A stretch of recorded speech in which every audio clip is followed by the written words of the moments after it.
Hello, hello. What's up, Tom? What's going on, Charles? How are you doing? Oh, just doing my thing, man. Just doing my thing. Yeah, I love the title of the space.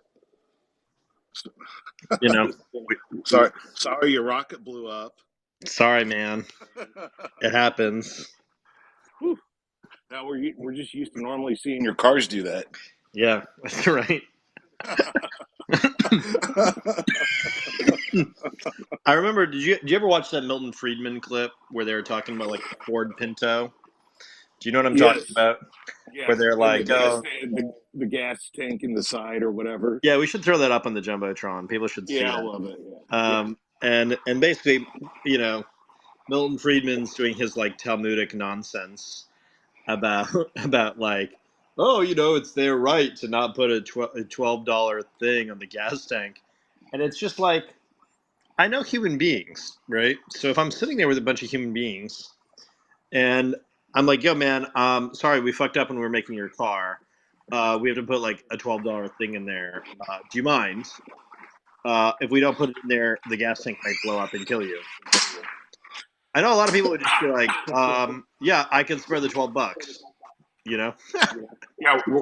we're no fight over here. I'm good. Yeah, like, I mean, there's so many things like that in, like, where basically like the whole Milton Friedman, Ayn Rand's like basically Jewish Austrian economist bullshit just like gets you to really ridiculous places where like if you Oh, were like a real person in the real marketplace.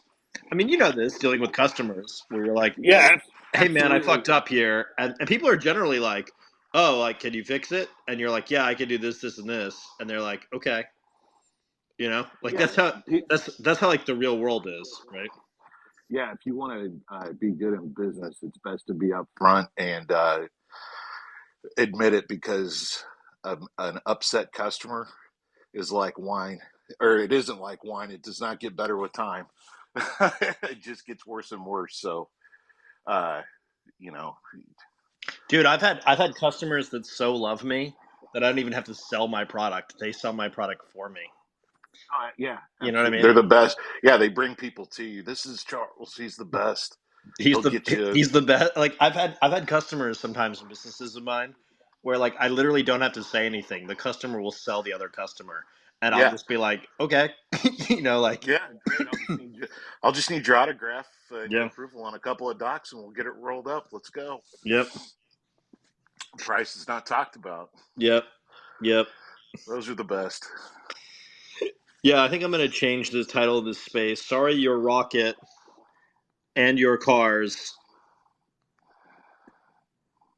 and your social network Yeah, put dot dot dot in and your your cars and dot dot dot and in your your social car. network. Yeah, Yeah, I you had use quite the day Quora. today. I've got to say, Oh, I had quite cool. the day. It was.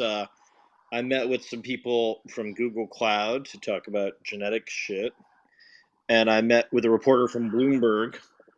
You're going to see a lot more of my stuff popping up in Bloomberg. So careful people have noticed that Bloomberg is paying attention, but the FT and Bloomberg are going to be good ones. And I met with some people from the National Security Council this week. It was a busy week, man. It was a busy week in the nation's capital, and it's perfect convertible weather. Came back here. I flew from LA. I was visiting family in LA, and I flew back from LA, and I was on the red eye, and like the dude 2 seats away from me just started vomiting on himself at like 2 in the morning, and he just like threw up all over himself, and I just sort of like looked over, and it was the smell. The smell was the worst thing, man. Oh, But it was pretty crazy. But what can you do? Can't do anything about that kind of thing. no, it's you're stuck. That's Yep, what just. you're stuck indeed. So I don't know. Does anyone want to talk about the things in the news? I mean, you want to do that? What should we talk about today? It's my sense that basically we should maybe, we've got the China developing weapons to hack satellites story, which is the banner on Drudge. By the way, has anyone else noticed that the Drudge Report has gotten like a lot less shitty recently? I Like, haven't been watching it for quite a while, so maybe if you're saying it's getting less shitty, I'm trying to find a good news aggregator I to mean, it's start definitely noticing Israeli, again. right? It's definitely Israeli, Yeah, right? But it's not as shitty as it was like 2 or 3 years ago. So clearly, like something has changed. Like I feel like it's more on the zeitgeist than it previously was. Yeah, we could talk about Chinese police stations in New York City, which, by the way, was something I told the FBI about no, in 2016. I told the FBI that there were these Chinese police stations, and you know what they called me? They said I was a conspiracy see theorist. theories. Well, now it's in a fucking Pentagon briefing, and there's that.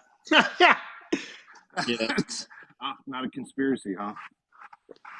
Yeah. I don't know, man. I always tell you these people, they're like, "Well, how do you know this?" And it's like, I live in the future. And they're like, "How do you live in the future?" And it's like, because I invest in new technologies, so all these motherfuckers are all around me, like flies on shit. And so you have these conversations with these people, and they think you're lying, and then they realize you're telling the truth, and then they get really freaked out, or they become like your best ally ever. So it's kind of like it's kind of like, it's like when I used to pick up women, right? You do the whole like the whole beautiful mind game where you're like, you tell them exactly what you want, and like half of the time you get slapped, and then the other half you get their phone number, right? It's like Yes. that, but like at a higher stakes with the national security of the world, where you just kind of like lay out for them what's really going on. So You gotta make sure that you gotta get them to the point of where they have an open mind to listen, and that's probably the trickiest part. yeah, I mean the big thing we're doing right now is so we have to sweep all the Chinese involvement with the we got to sweep all the Chinese involvements with a number of these fuckwads in the genetic space, and we got to sweep up in the satellite space, and we got to sweep them in the rare earths minerals space. There's a lot of sweeping of Chinese. It would be much easier to do if there weren't like 1 point however many billion of them. You know, it's kind of Yeah, annoying. yeah, it kind of makes the scale and scope a very large sweep, and then as what does Bannon call them, the verticals? Yeah, All of their all, and he would know since he does hangs out with a lot of Chinese I people. just think to me it's really interesting how Bannon is such a traitor. It's like he's right. He's right on a lot of the issues, right? But he's also Yeah, like a traitor. yeah, So then you're kind of like, well, then you're not really all that right, are you? like it's like it, you had a really good friend who would tell you all these terrible things while he would rob you, and you're like, oh, you know, absolutely. He made you feel great about just getting totally fucked by him. yeah, It's like, oh man, this is great. Then you realize, wow, everything's gone out of my house, and my car's been stolen, my clothes are gone, I have no money. But yeah. oh I wait, think it was I've him the dated whole a time. number of women like that where I thought things were Yeah, great, you know, no, yeah, yeah. You and then I thought discovered they had other boyfriends or whatever. It's a common thing. It's a common thing. It happens. It's been known to it happen. happens a lot to people in strip clubs because if I used to go to those in my younger days, and you'd always have that guy in the group that's like, dude, she loves me, she's so into me, and Oh my god, that's so true. That's so true. There is that guy, right? The guy, there's always the that guy guy, in the the guy group. who falls in love with a stripper and is sober when it happens too. That's the Yeah, other thing about yeah. it too. I mean, she wouldn't even take my money, bro. I'm just telling you, man. She was just going wild for me. Or what? And Like, and as you know, every stripper is just working really hard to go to college or take care of their sick mom or whatever. oh, 100%. exactly. Yeah, for Yeah. sure. And every stripper. By the way, I knew that Trump was going to win when one of my friends owns a strip club, and when all the strippers I knew were for Trump. That's Oh, what I it's knew he was going to win. I've never told yeah. anyone that before, but like I noticed that. I noticed that like so my friend owned this strip club in Dallas, and I don't know if he was a mobster. It was sort of unclear. He was like mobster adjacent, and You have to at least be adjacent to be in that business. yeah. So anyway, so we're hanging out, whatever, and he's like, "Hey man, like I started this business. I'm really like proud of it, and like, but you're not gonna approve of it." And I was like, "Well, like I just joked, like, oh, is it a strip club?" And he was like, yeah, it's a strip club. and I was Oh, like, that's no awesome. shit. So I went to go see it, obviously, as one does, to be supportive, and went with ones and whatever. Anyway, it was a good time. It was the one and only time I've been to a strip club.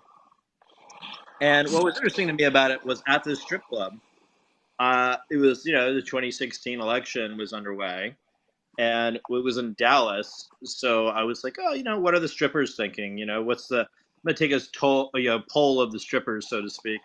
Right. And I'm there, and they were all to a lady for Trump. You know, It's and amazing. I just remember thinking about that. Like, what did the strippers know? You know? Yeah, like who are they talking to? Like, Yeah, they're in Dallas, so they're gonna, be brushing up with, you know, influential, powerful, guys yeah. in It was in business. McKinney, Texas. It was in McKinney, Okay. Texas. Yeah. Yeah. And anyway, I've never forgotten that. Like, and then, I had a lot of things like that. I would go and ask like barbers or like Uber drivers. You Yeah, know, because they're talking to regular people all yeah, day, like on the ground, and like not getting a fake conversation. Because there's always uh, that theory, and I'm sure it's true, but you couldn't pull Trump voters because people didn't want to say that they were voting for him, right? Uh, yeah. they One didn't of the want. strippers was telling me that like lots of guys like want to hang out and just tell her things that they're thinking that they're afraid to tell their colleagues or their wives about. And I, I didn't I really get it. realize that strippers like double as confessionals or confessors or whatever. But like, it kind of makes sense, right? You get like super It totally depressed, does. you go to the strip club, and then you just like tell the stripper all the things. I don't know, but so I now think about this a lot. Like, what are the other professions in the world? I think hairdresser is one, obviously, but where hairdressers seem to have the pulse of things. There's a number of these Definitely. professions where they just like they know what's up. Like they know before everybody else knows. I think Therapy is probably half their people in the job. hospitality business, like bars, restaurants, Yeah, waiters. I know a guy who owns a barber shop near where Lehman Brothers went under, Oh wow, and I remember talking to him about. He was like, "Listen, everybody knew that Lehman's was in trouble," and it was no secret.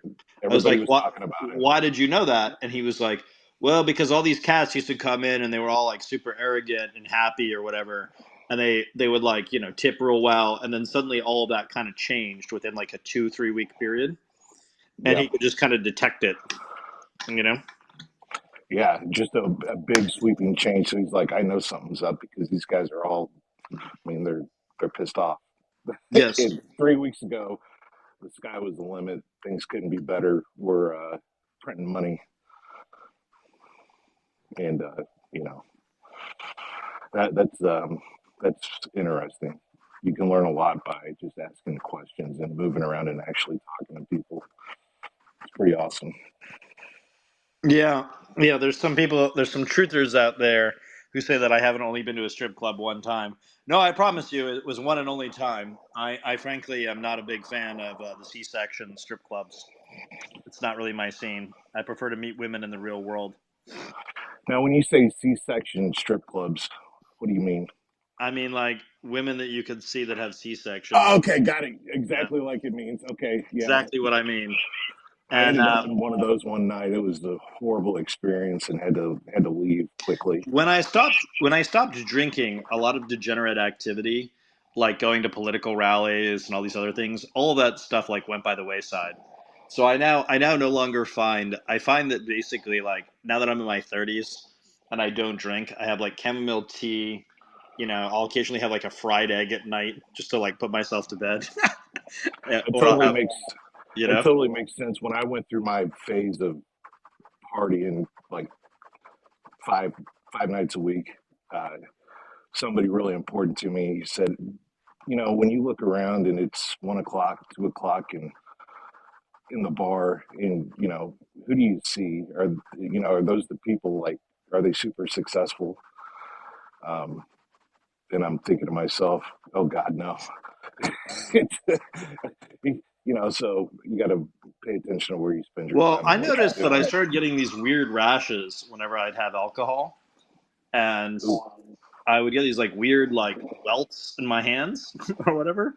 and I would get like my hands would turn like bright red, and it was like very strange. And then my like gut would feel terrible, my whole body would hurt, even if I had like one or two drinks. And I was like, oh shit, like am I allergic to this shit? And like I like looked over my genetics and like sure enough, I have the variants for like alcohol allergy. And I was like, oh, well, this explains a lot. Like I was It all going makes through, sense now. It like all makes sense now. yeah, it was like I was talking to a friend of mine who discovered he had a gluten allergy, and I was like, "How did you discover it?" And he was like, "Well, I was dating this chick who said she had a gluten allergy, so I didn't eat bread, and I think she was lying about having a gluten allergy, but I stopped eating bread too, and then I realized I had all this energy, and then I was just like, maybe I should just keep this up, And Yeah, sure enough, absolutely. but yeah, I mean, look, I think my takeaway on the Musk stuff is that Musk is really flailing about. And you've got. I think the wheels really come off of Tesla into the next month, and into the next like year. I think it'll really start to hit in the midpoint next year. I think a lot of the banks. So I think we all kind of know Coinbase is fucked, right? Like we're not like allowed to have that conversation yet because we're supposed to pretend that crypto is still like decently legit, but like we all know that that's a lie. We're also supposed to pretend that OpenAI is a thing. So like I think that's going to blow up in like 18 months. Yeah. And yeah, so basically what I'm trying to do right now is as I kind of do a lot of my tech planning, a lot of my investing, a lot of my like chin stroking on this stuff. I'm trying to basically like map out like degrees of bullshit, right? Yeah. So like if this is the no malarkey presidency, as Joe Biden says, then like who are the fakest fuckers out there? And how can I bet against them like really strong? And what is the magnitude of the bet I'm willing to place? And on what's the timing of it? That's basically how I'm thinking right now. And then how can I take the flip side of it, right? So if I believe that Elon is going to get fuck up, then I want to be like long Aptera, or I want to be long other car companies, right? That are like the right. I don't think that the legacy car players are correct because I just don't think that like Ford is the game. I think that's kind of like a reversion to type, right? It's like in a period of chaos, you pick the car brand that everybody knows. Like Ford is America, right? Like I don't particularly like that because I don't particularly like Ford cars. Just being honest about that, but like it's like you can't really. It would be like betting against BMW or some shit. You know what I mean? And like Right. Germany and BMW and Porsche and Germany are all like linked, right? They're like a part of Germany, right? Yeah. Yes. Yes. So there's these certain companies where like as the interest rates rise, those companies do well because they're like the safe thing, right? Yes. But what I'm interested in is I'm interested in the thing that replaces the new hotness, right? Yeah. What's going to be the thing that is on an optimal basis is like an actual real like replacement to a Tesla, right? Yeah, like That's what like is that? And I think it's the but I think yeah, it's the Aptera stuff which I've talked about. So like obviously that's how I'd place that bet. So what I'm doing now is I'm going through all these companies, right, that I find interesting or that like I think are correct directionally. Like I think Tesla is so like what a lot of the Musk stands do, right, is they're like, "Oh, but he did all this impressive shit with electric cars." First of all, he stole that company, but yeah, whatever, he's like done nothing with it. right, he's done nothing with it. He lied to the Department of Energy to get the grant, right, the 500 million bucks or whatever he got. He's basically a bullshitter, and like you look over his whole history, there's like, oh, he doesn't have an emerald mine, then he has an emerald mine, and it's like just like stick to like whatever the real thing is, and then what you realize is like, oh, it's just a hustle. These guys are just hustlers. Okay, cool, like got it. And you do a little research on Jason Calacanis, and you're like, oh, his dad's raided by the mob, or but his dad's raided by the feds for being a mob bar. You do a little digging on David Sachs. You see that he married the mob princess, and you're like, okay, cool. Like this makes sense, right? This model of the world makes sense. So if you're entering an anti-mob era where the president of the United States is signing anti-mob executive orders, right, and they're investing in all this technology that's like counter-mob surveillance tech, then you want to like just bet against the mob. Or what you want to do is you want to find the new hustles that the government isn't wise to, and you want to bet on those hustles, right? Yep. And so that's kind of like how I'm thinking about these things going forward. No, that totally makes sense. And I think one of the big things with Tesla, so you already see that they've had to keep reducing their MSRP price, uh, the price on their vehicles. That's going to hurt. And Yeah, and the reason they're doing that is really obvious, right? Which is like they need well, to qualify for these grants, right, or yeah, for these yeah, subsidies. yes. And that's one thing I really like about Biden is I know that he's going to, you know, he's going to get behind GM and Ford and the domestic car makers. And when they start rolling out more and more of their models that are EV, we're going to take him to the woodshed. See, Tesla's already hated by all dealers because of the way that they do business with uh, the way that their franchises operate. Yeah, because they have Uh, no space for them. right. The second part is that they've made it to where they have the monopoly on parts. So they make it to where you can't like get your Tesla serviced except like at a Tesla dealership. Yeah, I mean, look, I believe in the right to repair. I think it's like fucking bullshit that Yeah. we And don't I have a and right I to repair. and I think that that is getting adjudicated in the courts. Yeah, Uh, I've heard as much too, and I know that like the new electric car companies have all these right to repair covenants and whatever. So yeah, yeah. I'm with you. I'm with. By the way, I think car salesmen are the strippers of the automotive industry. They always sit You're there. 100% right. They can always tell like what's happening in the economy by who's buying what and who's not buying what. I tell you one thing I watch is our one of our Cadillac dealerships because it's crazy. Like because you have the guys and gals that come in and trade like the G wagon Mercedes that they bought off of big crypto gains, right, for 250,000. Like say in 2021, paid crazy money for it, and they're trading down to like an Escalade Platinum. Yeah, Uh, and so when you start seeing those types of transactions, you're like, okay, something's dipping a little bit in the economy. And I started seeing that.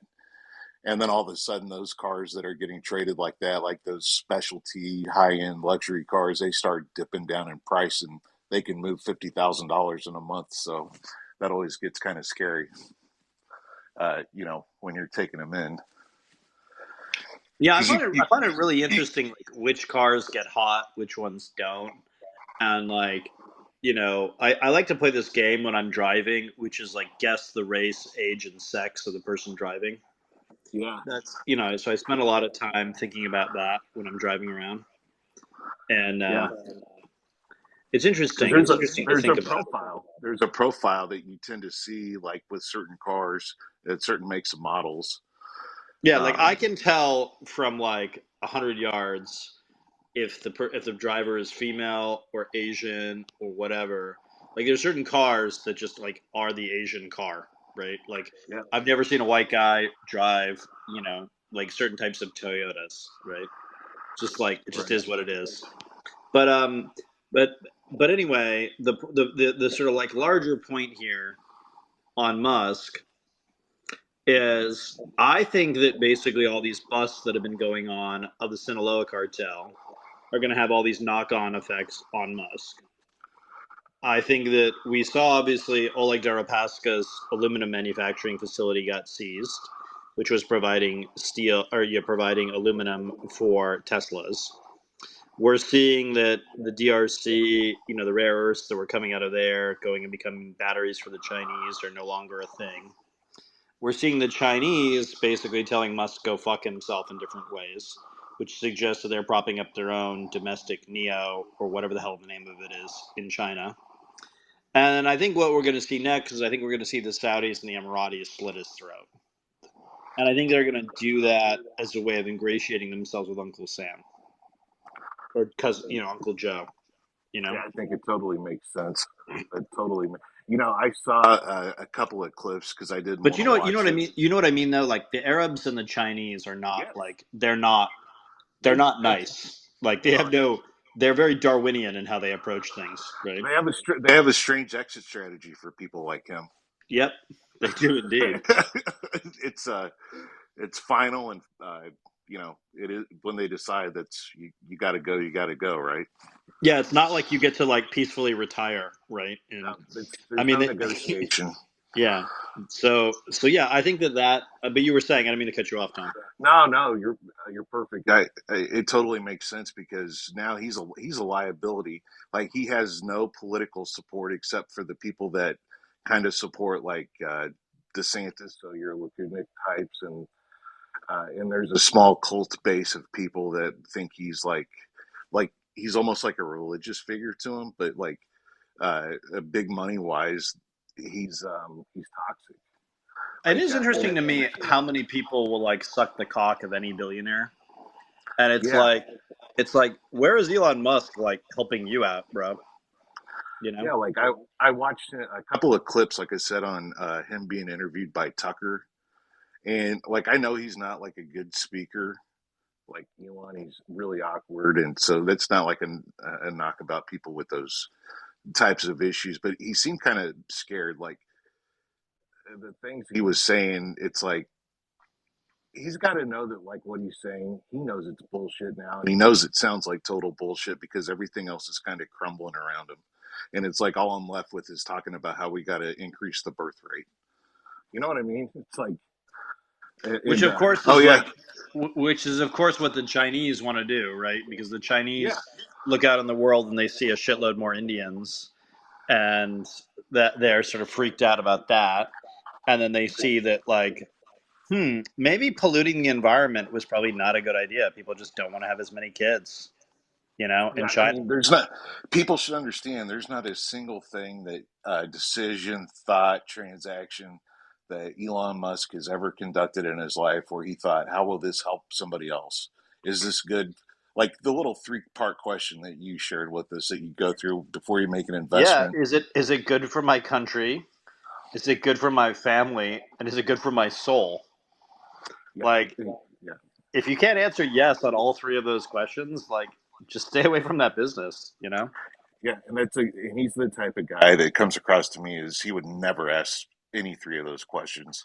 You Well, know, so Ben Dreyfus was tweeting a while back about how Musk got busted for jacking off in front of a strip club in the 90s, which I totally believe. And there's like all this God, weird sex stuff with Musk, like the sex club, which we've talked about before that yeah, he owned. What the hell was the name of it? It was like some kind of weird, creepy named sex club. Uh, yeah. we'll There's a share pretty that on cool the name. Jumbotron. When I find that, I'll share that because it's Yeah, fucking funny. Where is it? By the way, it we was. might talk about Alejandro Toledo being extradited too, because I think I can tell the story about meeting this Peruvian weirdo. Um, Yeah, but which is actually oddly connected to the Musk stuff because of all the corruption in Latin America and how all those resources are turned into products. But what the hell was the name of that strip club? Hold on, it wasn't a strip. It was a sex club, not a strip club. Where the hell was the name of it? Blah blah blah. I'll pull it up. Ah, I'm yes, it getting was it. called I'm getting. it was called Deep. It was Of called course, Deep, and it of burned course it down in a was. fire, of course, because that's like a normal thing. All It burned sex down in a clubs go fire. down in a fire. It always happens in these sex clubs. Can you believe it? Yeah, I mean it's too hot to handle, guys. That's right. They just That's can't handle right. that strip club. Yeah, there you go, Deep up there. Um, totally normal stuff. Totally normal stuff. And by the way, like, I don't know, like his divorce records are online. You can fucking read them. Why does no one read them?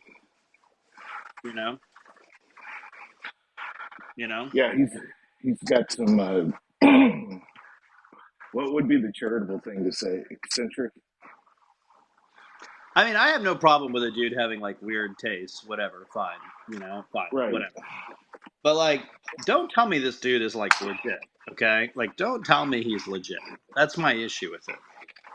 Especially when I hear from like a lot of people in the electric car industry about how like Musk has tried to fuck them over in all these different ways all throughout the years. It's like, no, no, no, not a legit player, not a legit player in the game. You know? Yeah, he's a nasty guy. Like even how he was able to how he did the deal when he ended up doing the little hostile takeover of Tesla, to do something to like make it say that he started the company and then like strike the names of the two guys that actually founded it and made it work from the record after he bought it. It was something weird like that where he really went out of his way to um, try to I find it win. interesting too how all these biographers of these rich guys, how they become kind of complicit in the mythology, right? Yeah, Like yeah, maybe there's something about American society where we always have to print the legends, right? Isn't that from the Liberty, Who Shot Liberty Valance and all of that? yes. But I do find it like I think it's harder to do in an era where we all have like smartphones and Wikipedia and Google, and it's just There's there's way too much out there that little digital footprints of things over the years where you can't just make something up out of kind of like whole cloth. yeah, it's interesting, isn't it? That like that basically like the real people are being found out, you know. Um, Yes. but yeah, so I wanted to talk a little bit about the Alejandro Toledo thing that happens today, um, and why like an audience of mostly Americans should give a fuck. Um, so many years ago, so Alejandro Toledo, for those who don't know, what was the Peruvian president, I think from like 2001 to 2006 or something. He was a deeply corrupt guy. He was an Indian, Peruvian, which would made him kind of rare in the politics there. And he was a kind of like test run of the whole Chavez strategy of like running like the brown Indian guy against like the white people who were oppressing everyone, right? That was sort of the strategy of him. And anyway, so he won, he got in there, and then he proceeded to just loot the place. And I, age 22, met him. I was introduced to him by this guy running a fraudulent human rights organization, a guy named Thor Halverson, who I've talked about before, his connections to Nexium, who tried to like sexually assault me at one point. Um, and Thor Halverson is like a very good friend of Steve Jurvetson. Steve Jurvetson, obviously the druggie who was on the board of SpaceX, who's the weird Estonian, and who got in trouble with our friend Kerry Krukral and all of that. So basically, what happened was he wanted all this help on his like PR problems, and I'm gonna mute you a sec, Tom. Yeah, he wanted all this help on his PR problems, and what was going on is that he basically felt that he was like being wrongly treated by the press, that he had been. So he wanted help in particular, like controlling his Wikipedia page. That was a big thing, and that was kind of a thing like 2011ish to 2012ish, 13ish. Like if you Google somebody, like the Wikipedia page is one of the first things that come up. That was a huge game back in the day, and very kind of interesting period, very interesting kind of topics. And anyway, what I was thinking about in this context is somebody sent me some interesting stuff, an interesting birth certificate. I don't know what that is. Somebody should explain that to me. But yeah, basically, what can I say about this? So I go visit the guy. He's got an apartment, or he's got like a nice house in one of the suburbs, one of like the rich suburbs. I want to say it was like McLean, but it could have been like Falls Church, one of those like leafy suburbs in Northern Virginia. And I go meet him, go in there, meet his Israeli wife, which I'll get to in a second. And it's a Peruvian dude with an Israeli wife. Okay, whatever. Very strange. And roll in there, talking to him, whatever. And I was like, oh, well, how do you want to pay for like, the PR stuff we're going to do for you? And he like, basically like touches me on the shoulder, and his English is like, okay, wasn't great, even though he was like a Stanford grad or whatever. And he goes and he motions that there's this pantry, and it's like kind of one of those walk-in like wine cellar pantry types, things I'm talking about. And we walk in there, and there's like shitloads of cash. Okay, like, and I'm not talking like a little cash. I'm talking like on every part of the. It's like cash, cash, cash, cash, cash. And then I was like, oh, this guy's a criminal. I need to like, not run this business anymore. I need to like get out of this. Got out of it, shortly thereafter, because my partner was a criminal, Thor Halvorsen, who tried to sexually abuse me, which is a whole other topic, which I've written about on my lovely Substack. So anyway, time goes by. I'm like, oh, what's he up to? Like, what's this weird dude up to? Blah blah blah. Don't think anything of it. Blah blah blah.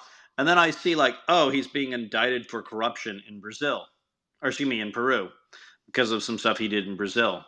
And today he was extradited. Basically, he fought this whole lengthy court process, and he was extradited. Now, what's interesting is he wanted to go not to stay in the United States, but he actually wanted to go to Israel, where his wife was from. Now, let's just talk about Ms. Alejandro Toledo, who I believe her surname is Karp, which is also kind of interesting. But let me pull this up real quick. Yeah, I think it's Elaine, or it's like Elian Karp. Yeah, here we go. So let me read to you. She specializes in the study of Andean indigenous cultures. She was born in Paris, France. Okay, kind of interesting. Whatever. Went to Stanford University, where she met Toledo, and she went to the Hebrew University of Jerusalem. Okay, kind of whatever. You read the early life, born to Jewish parents in Paris. One of the parents is from Belgium, the other is from Poland. She does the Lycée Français in Brussels. Okay, whatever, fine. You read a little bit more, and you're like, okay, this is interesting. This gets weird. At Stanford, she met Alejandro Toledo, whom she married in 1972. Karp first came to Peru in the late 1970s to study its indigenous communities. In 1992, Karp and Toledo divorced, and she returned to Israel with their daughter. The couple remarried and returned to Peru before her husband's 1995 campaign. Okay, and then you see, oh, she's involved with U.S. Aid in Lima, where she was a consultant until 1987. She was working at the World Bank. She returned to Israel, worked for Bank Leumi. I never say this right. It's Leumi. I think it's Leumi. She's involved with the Elliott School of International Relations at George Washington. She's in this, she's in that. She's, donating to political causes. She's involved in Quechua initiatives, whatever, fine. What to me is interesting about it is she is very, very, very, very, very, very plugged in with the Israeli world. And so the question, of course, is what's the real story here? What was going on with all the corruption in Peru? Was this not unlike Africa, right, where there are all these Israelis that are involved in kind of the illegal, trade of construction, of moving materials out of Peru, maybe going to China, maybe going to other countries, kind of unclear. So there's all these kind of questions here that we're sort of like not allowed to talk about with Toledo. And we're not allowed to have the Israel question. And yet, it's true. Like if you read about, the stuff I posted on Twitter, if you read about it, it's pretty clear what's going on, right? It's pretty obvious. So I find that very interesting because here's yet another corruption case involving Israelis and resource issues. And of course, it's one of those things where like can't talk about it. Super anti-Semitic to talk about it. But Toledo's wife has Israeli citizenship, and Toledo has long friendship with Israeli businessman Yosef Maimon, who prosecutors accuse of acting as a middleman for at least $10 million in the alleged bribes that Toledo was paid.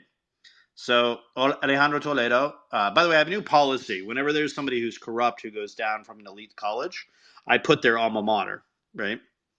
So Alejandro Toledo, Stanford, has an Israeli wife. I mentioned that he went to go speak at the Oslo Freedom Forum, which I mentioned previously, which is Thor Halvorsen's gig. And yeah, that's the sort of backdrop for you. So for people who are curious, there you have it. But go ahead, Tom, if you have anything you want to add. By the way, if anyone wants to come up and talk about the news of the day or whatever, feel free to raise your hand. We'll bring you up. It's it's kind of late on a Friday night, so I'm feeling punchy. Got the chamomile tea going. I've got the. It's been a good night. I'm not gonna lie to you. It's been a good night. It's been a good day. Go ahead, Tom. Hey, Oh, I guess we have two Now Toms. on a All related, right. You will be Bombadil, and then Tom will stay as Tom. So go ahead, Tom, and then we'll go to Bombadil. now just on a not really a related subject, I've been meaning to ask you, and I threw it up in the jumbotron. But what's your take on the the fourth turning? The generational theory by Strauss and Howe. Yeah, I don't know that I really buy it, to be honest with you. Like, I think that there's a lot of generational stuff that goes on. I don't really believe in these sort of cycles of history nonsense. I'm much more a believer in the great men of history. Um, so I think what happens is that there's all these macroeconomic crises that take place, and that people who are basically manic depressives or mentally ill in some form or fashion, that they become the leaders of the countries. So like a Churchill rises, a Lincoln rises, that basically the reason we have all of these traits like manic depression, hypomanic behavior, the reason these traits have passed on is that they're very useful in crises, but they're very bad in peacetime. So my theory of basically like how things really go down in history is that there's all these people who are like, springtime CEOs or springtime leaders or whatever. And then like bad things happen because, they invariably do, right? There's some sort of macroeconomic shift, there's some kind of war, or pestilence or whatever breaks out. And everyone's like, oh shit, what do we do? And it's usually some crazy son of a bitch who's handed the ship of state. And they do a pretty good job, and then they're immediately kicked out of office or immediately assassinated or whatever after that period. And so I think that's how it really works in practice. That there are these people who are kind of like toiling in obscurity, or they're like the junior ranked congressman or whatever. Like an FDR is a good example of this, of somebody who was like kind of a backbencher in the Woodrow Wilson administration, and then we have a financial crisis, and he's sort of like in position where he can become president, or maybe even a Joe Biden as an example of this, right? And so I've never really bought these sort of analyses of great events, and I think they actually rob humans of the agency to do great things themselves.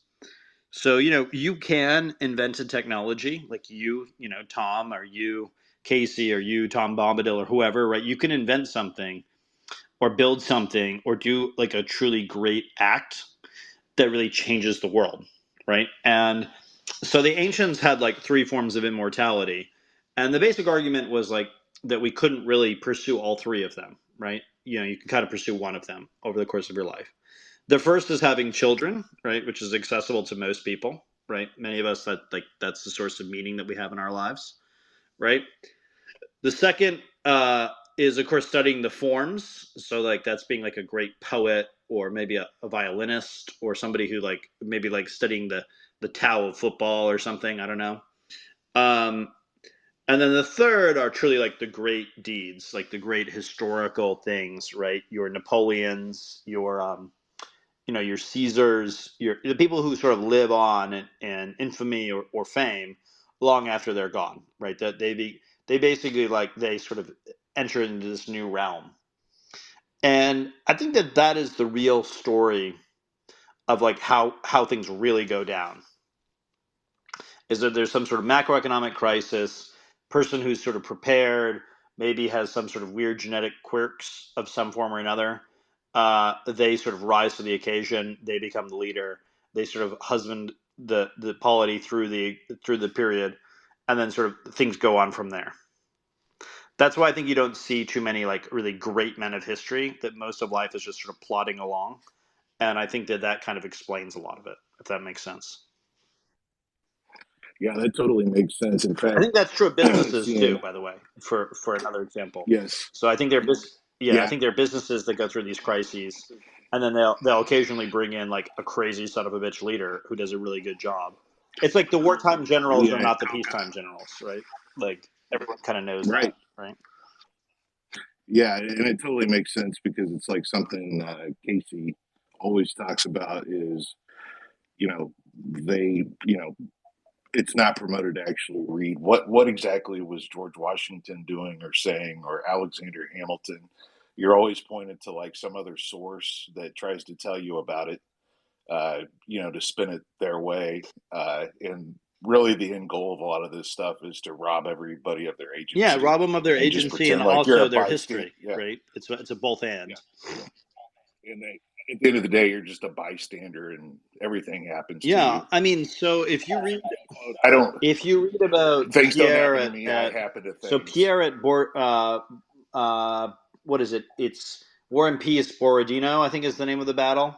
It's been a few years since I read War and Peace, but basically, there's this argument that Tolstoy has of these like basically these like large forces that kind of combined to kind of like lead to a kind of deterministic history, that there are these sort of like laws of the universe, and I just don't buy that. Like, I don't think that that's real. I am a materialist. Like, I'm not a Marxist, but I am a materialist insofar as like I do think economics drives a lot of the politics because I think it shapes a lot of our world. And so one of the things that I get really annoyed about with the right is all these people talking about abstract philosophy nonsense, and I find that that's usually just a cover for people being robbed blind in other ways, right?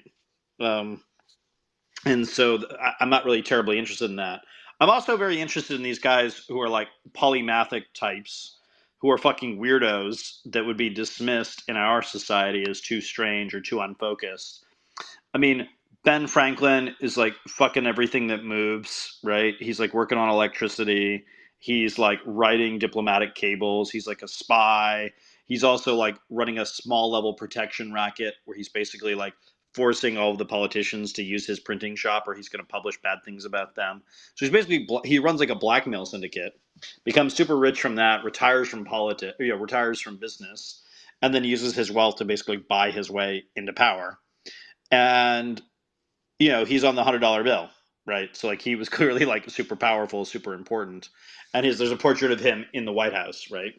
And of course, you get like some like Jewish interpretation of him, right, through Walter Isaacson or like one of these guys, Ron Chernow, whatever, and they're not really interested in these like these earlier biographies of these characters, right? They sort of create this sort of myth around them, but they don't make it so like, I mean, Alexander Hamilton walked the earth, okay?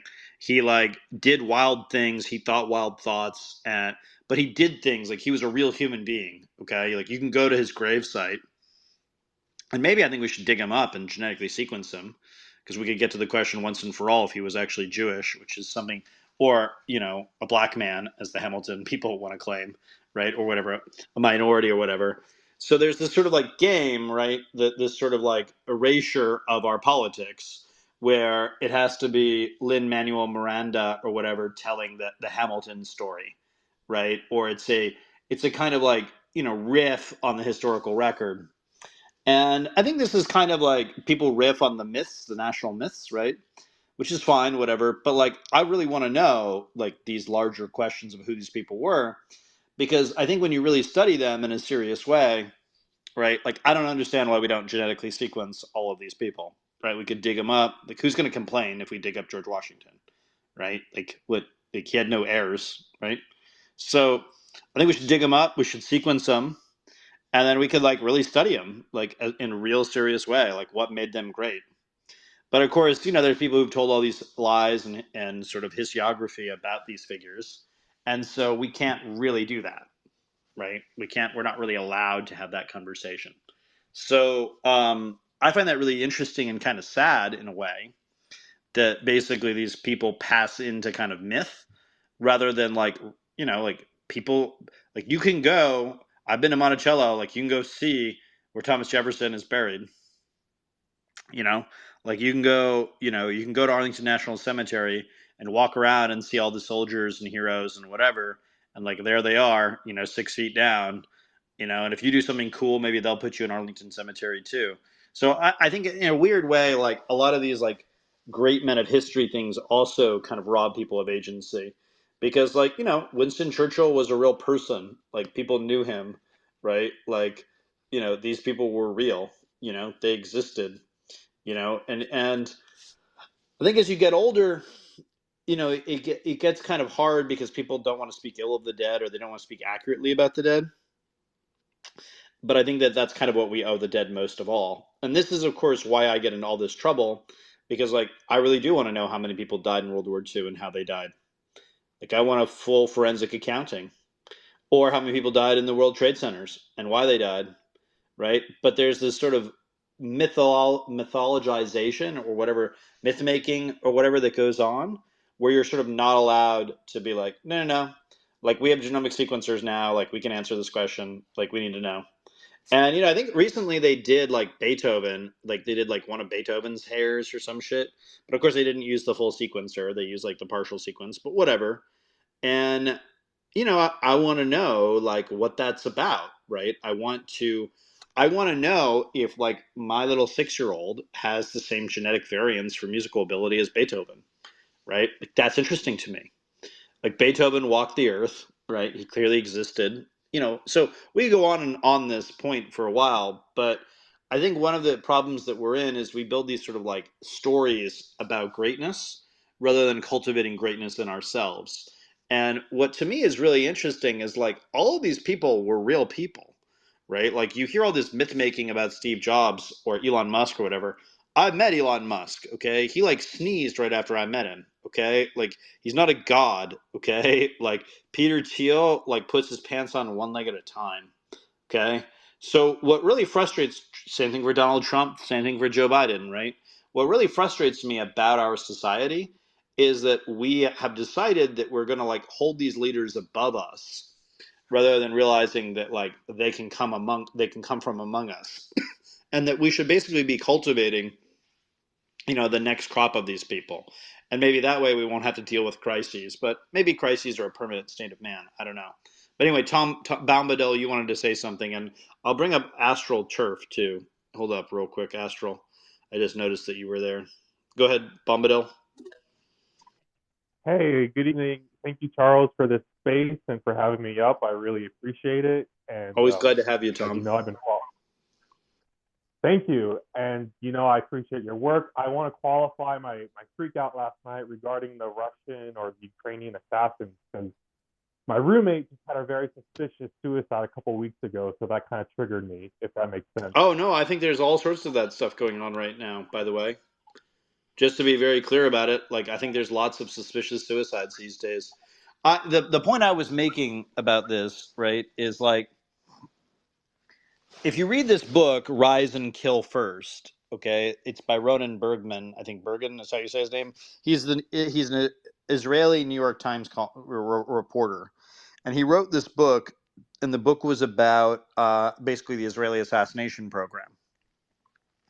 And one of the things they talk about in the book is how you can assassinate people so people don't even know it's an assassination, right? It can look like just like a heart attack. It can look like, somebody falling down the stairs, whatever. So then if you think about it logically, if the state of Israel has this capability, do other nation states have it? And then you're sort of like, well, duh, they obviously have it. So what I was kind of curious about is like, all right, if you're the Ukrainians, right? And there are all these Americans who are like pro-Russian. Do you maybe start whacking them in all these interesting ways, right? And maybe the way we could tell that the Ukrainians are winning is if all these people started dying under suspicious circumstances. And indeed, you see a lot of these like white nationalist affiliated entities or like strange characters who are dying in very mysterious ways, right? Or Russian affiliated people who are dying in strange ways. And I just wonder, like, what's that about? Is that the Russians killing them? Is that the Ukrainians killing them? Is that them killing themselves? Like, I don't know, right? But the question I was raising the other day was like, like if David Sachs were to die tomorrow, right, under suspicious circumstances, and like, let's be real here, like Peter Thiel's, boy toy or whatever, his paramour, or I don't know, what is the word for that? Like, mistress, mister, I don't know. Lover, I guess lover would work, I guess. But very beautiful man, Jeff Thomas. he like plummeted to his death under very suspicious circumstances. Supposedly it was a suicide. Okay. I don't know how many people kill themselves when they have a dog that they don't make accommodations for. And of course he falls out of a luxury apartment, right? Which like usually people living in luxury apartments, I don't know, it doesn't really fit the profile, but maybe possible, right? And that's kind of what makes these kind of things interesting. It's like how many I think it was a Norwegian writer. He asked how many solo car crashes are suicides, right? It's sort of an unknowable question, right? So to my mind, I think that particularly in a world in which we have cars getting hacked, where we have self-driving cars that are like it kind of creates a cover for people dying under strange circumstances. So anyway, that was the kind of point I was making the other day. So I wasn't trying to like obviously Twitter reduces all context in a tweet. So part of the reason I do these spaces is to actually talk about these things in a more systemic, serious way, which I think kind of people are owed. I think people are owed that. I mean, don't you think that? I mean, I think that. I think we have an obligation, those of us who are in the public arena, to kind of talk about why we think the way we do about the things we think, and maybe persuade people who can in turn persuade others. And I think that that's sort of how these things should go. But I don't know. Sort of anyway. Mr. Casey, you are welcome to come up, as is Ms. Dana and Ms. May. The rest of you can go fuck yourselves. No, I'm just kidding. You're of course welcome, but May is quite lovely. I see that she got rid of her avatar that was anime. I'm not a fan of this anime shit. Okay, like when I take over, you're gonna know I've won because anime is the first to go. It's gone week 1. It'll be edict number 2 or 3. There'll be an edict about women not having short hair. That'll be a big one. I'm not going to do the whole beekeeper thing. I'm not going to put women in beekeeper outfits because I'm not a Muslim, but I am going to regulate the length of hair. And I'm also going to give 2 votes to men who can grow beards. If you can't grow a beard, sorry, like you can't vote. Are you going to give gingers like 3 votes? Well, of course. I mean, of course. That's obvious. I don't even have to write that one down. People will just know. Casey did a book reading last night, and it was Peter Navarro's "Taking Back Trump's America," and that little conversation we were just having about great men of history or human agency, and reading the source materials. So there's like a quote in the book where Navarro is clutching his pearls about how China's taking advantage of our trade policy, right? Which is what you hear every quote unquote conservative say. And Casey's like, "Hey, dumbass, they got it from us. We taught them how to do this. It's a Hamiltonian thing. So don't be mad at them. Do something about it." And he goes, "This is what all these people do is just complain all the time and never have an answer and always act like it's somebody else that's supposed to go do it. But it's like, dude, you're like the trade advisor to the president. Do something." And I was laughing when I listened to it. I listened to the recording this morning. Yeah, I mean, look, I wrote this book about Calvin Coolidge when I was like in 2013 or whatever. Shared up on the Jumbotron, and that dude was super fucking ordinary. Okay, we're coming up on the 100-year anniversary of Coolidge ascending to the presidency, and he would like pound the pavements, get people to vote for him for city council, for mayor, for or for governor, for whatever. And there's a lot of these leaders out there where like if you just show up and you have agency, like you can make a lot of decisions. Like I had no business during the Trump years of writing the policy on satellites for the Department of Commerce, but like nobody showed up, and so it's like, all right, nerd, go fix this problem. And so I think a lot of life is just what is that Yogi Berra thing? 90% of it is just showing up. I mean, there's a lot of life that's like that.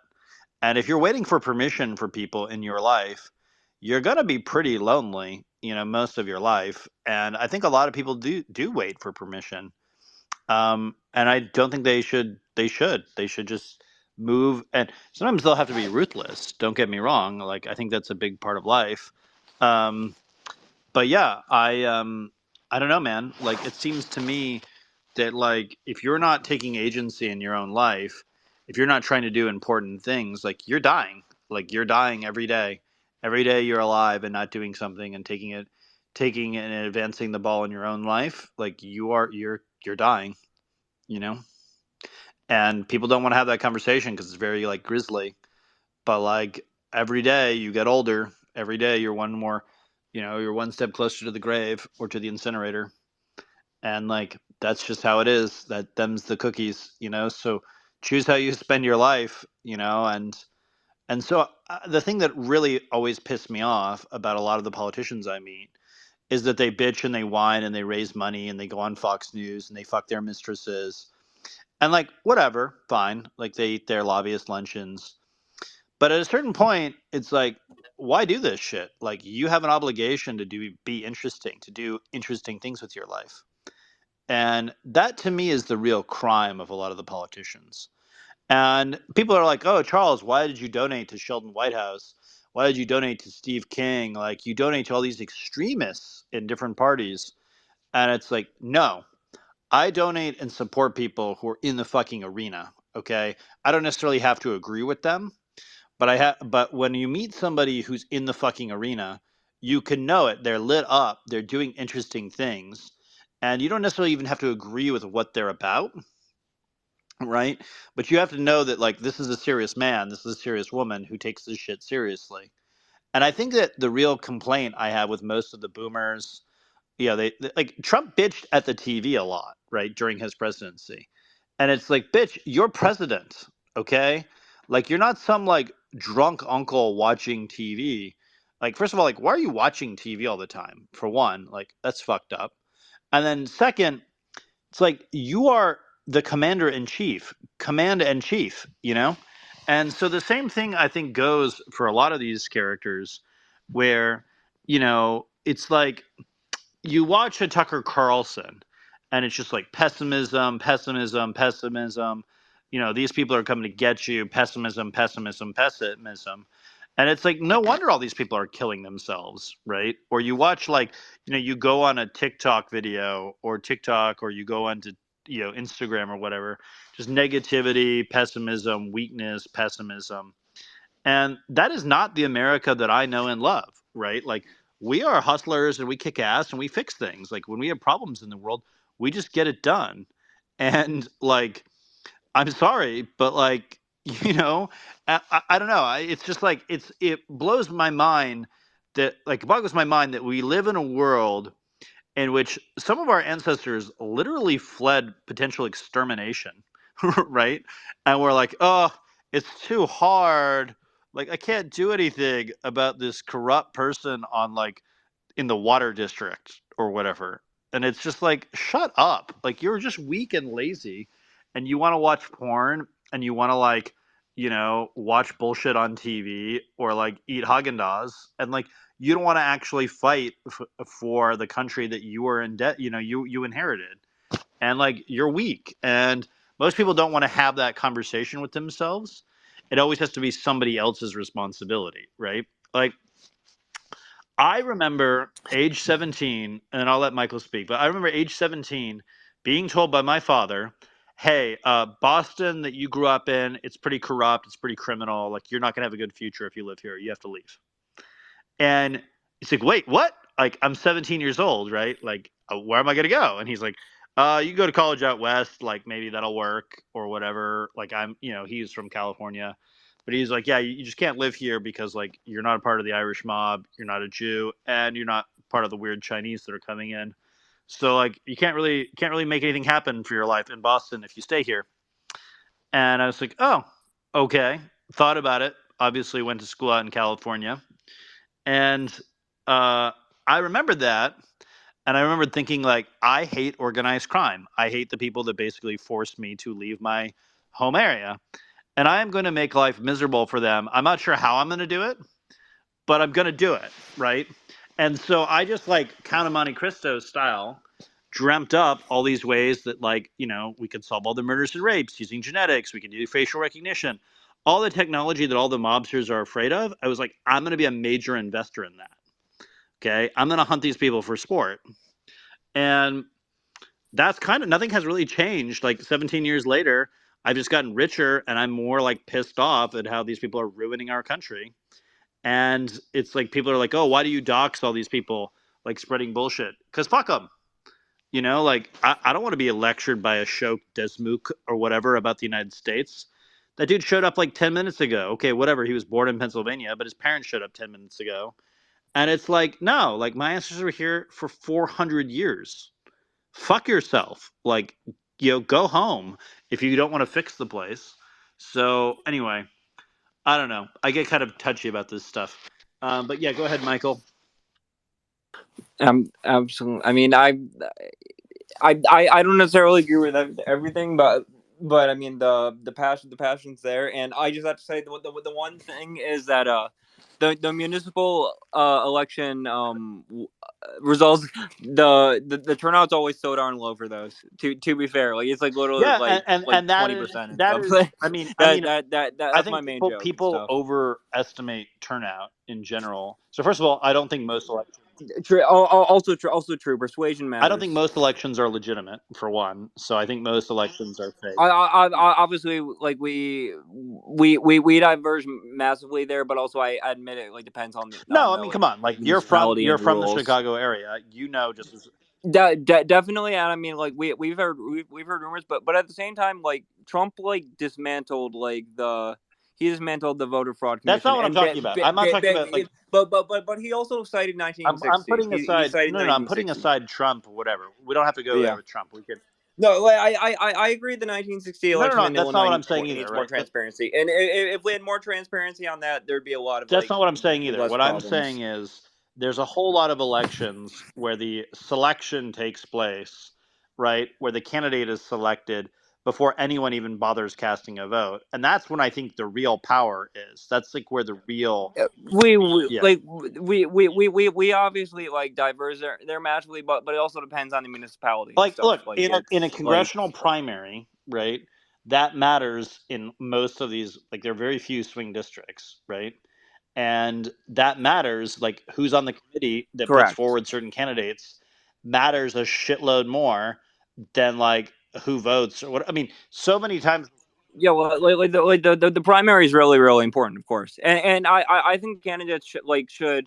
I think it should be like top four, like basically what they just implemented in Alaska. I think it should be Yeah, it's top clear four with that like the all the U.S. deep parties, state like wants ranked choice voting to get more moderate candidates. Very obvious. and the Republicans are very ardently against it. It's like fascinating. Yeah, because the Republicans will get wiped out from it, obviously. In some states, people claim they would benefit, like Nevada and I don't stuff, believe but that I for a mean, second. But in New England, it's in New England basically because Nevada's like weirdly like libertarian and stuff. I No, guess I like, don't. and So I guess just to be Alaska blunt too. about it, like I actually think. So first of all, like I've spent a lot of time in Alaska. I have family in Alaska. I got married in Alaska, Ecoleta Lake, very beautiful lake. Highly recommend it. So I've spent a lot of time in Alaska, and I can just tell you, like the current representative there, like very much represents them way more than Sarah Palin ever would. And so yeah, I think ranked choice voting is something we need to consider in a lot of places. And I think like a lot of places we do need like a more small d democratic system. And if we had I like persuasive and stuff is what I'd mainly argue. And basically, 99% on board with ranked choice voting as long as the tabulation can be all good. Like for New York City, it was a nightmare tabulating. Yeah, because New York is fucked up. But yeah, but for Alaska, it's been good. For New York, it was a nightmare. Yeah, like, I mean, look, New York is a fucked up place. Essentially, there's a lot of fucked up things that happen in New York. Well, but it's also notable because like Delaware, just like Mississippi, as far as I'm aware, does not have early voting. Like Delaware and Mississippi are like two weird states to like have something in common with. So, but I don't know. Like, well, I'm also just fascinated with the 2023 Mississippi governor election too. Who do you think's gonna Absolutely. win? There's Bryant gonna win? Virginia, Louisiana, and Mississippi are the states that, and Kentucky are the states that have elections there. Yeah, I don't know what I think is going to happen in Kentucky. To be honest with you, I don't really follow the off-year elections. Yeah, people always forget how including some governor candidates forget how Kentucky borders Illinois. It's just, I mean, just on the Ohio River, and there was like some awful like spill like into the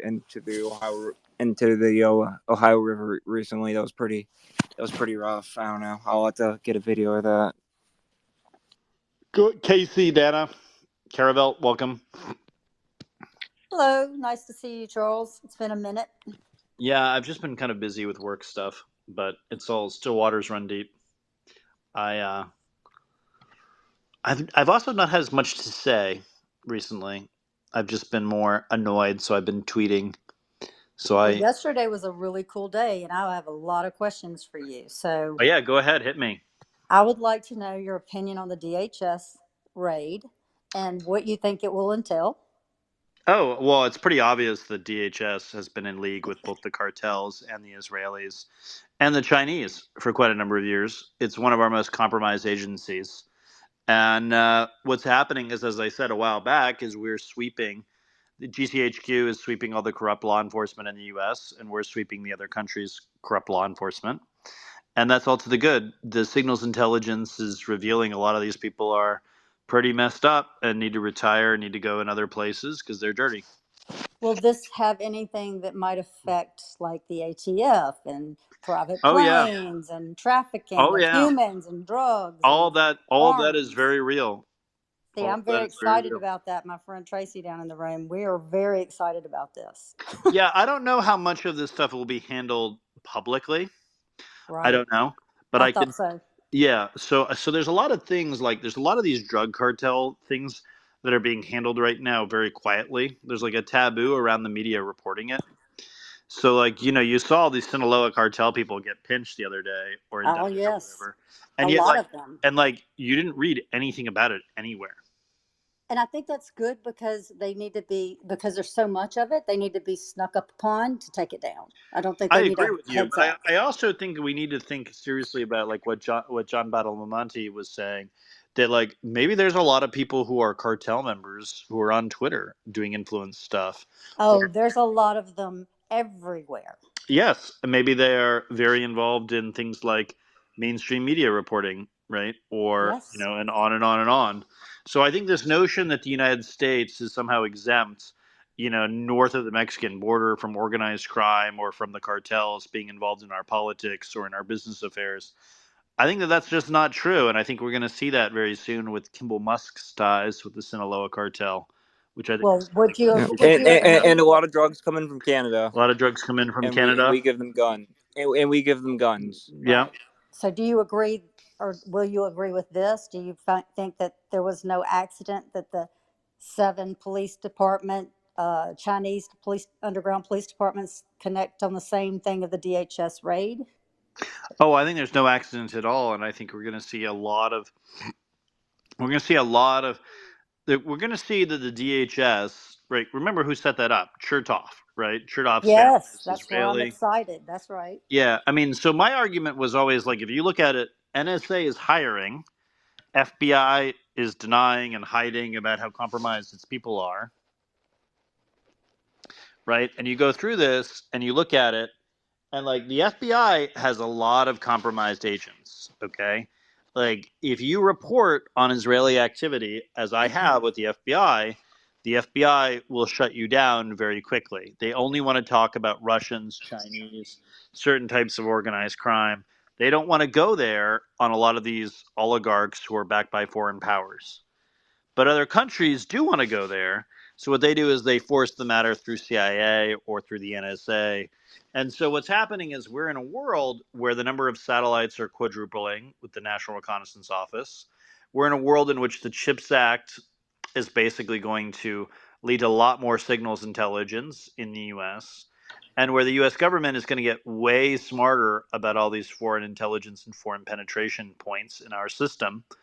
And that world is very dangerous for like the morons who run DHS or who are involved with the FBI or who are involved with the DEA. And I think, you look at Derek Taylor, who was Elon Musk's guy at who worked formerly at DHS. He was arrested for basically spying on Chinese dissidents within the US. And so you're seeing a lot of players in the game at FBI, DHS, DEA that are in real trouble, which is We're going to suspicious. have a lot where I live. And the reason I'm interested in this is because, again, I like to remind people that Yarnet and Yahoo came to Mobile, Alabama twice during COVID when you weren't supposed to fly into this country. He didn't go to Miami. He didn't go to California. He went to Mobile, Alabama. and met with the mayor, who is part of the Dixie Mob, who is part of having homes out of this country, like in Costa Rica, El Salvador casinos, and I'm very excited, so Oh yeah, excited when you about this understand that a lot of these casinos are foreign intelligence operations slash money laundering slash with organized crime diamonds and pawn with shops. diamonds, with all kinds of stuff. When you realize that there's this whole parallel economy that exists like adjacent to ours, which may be as big as our economy, right? That is all like cash and favors and trading and all the rest of it, then you Yes. really understand a lot about how the world really works. I was watching a documentary today about Boeing because that gentleman Will Jordan, who we who retweeted my thing on Toledo, who follows you, Dana, he did a very great documentary on Boeing, and it was very very good. And he basically laid out in quite good detail, basically about how for Al Jazeera, how fucked up Boeing was for many, many years. And it was like a 2014 documentary. And, if you look at like, oh, who was actually advising Boeing at that time?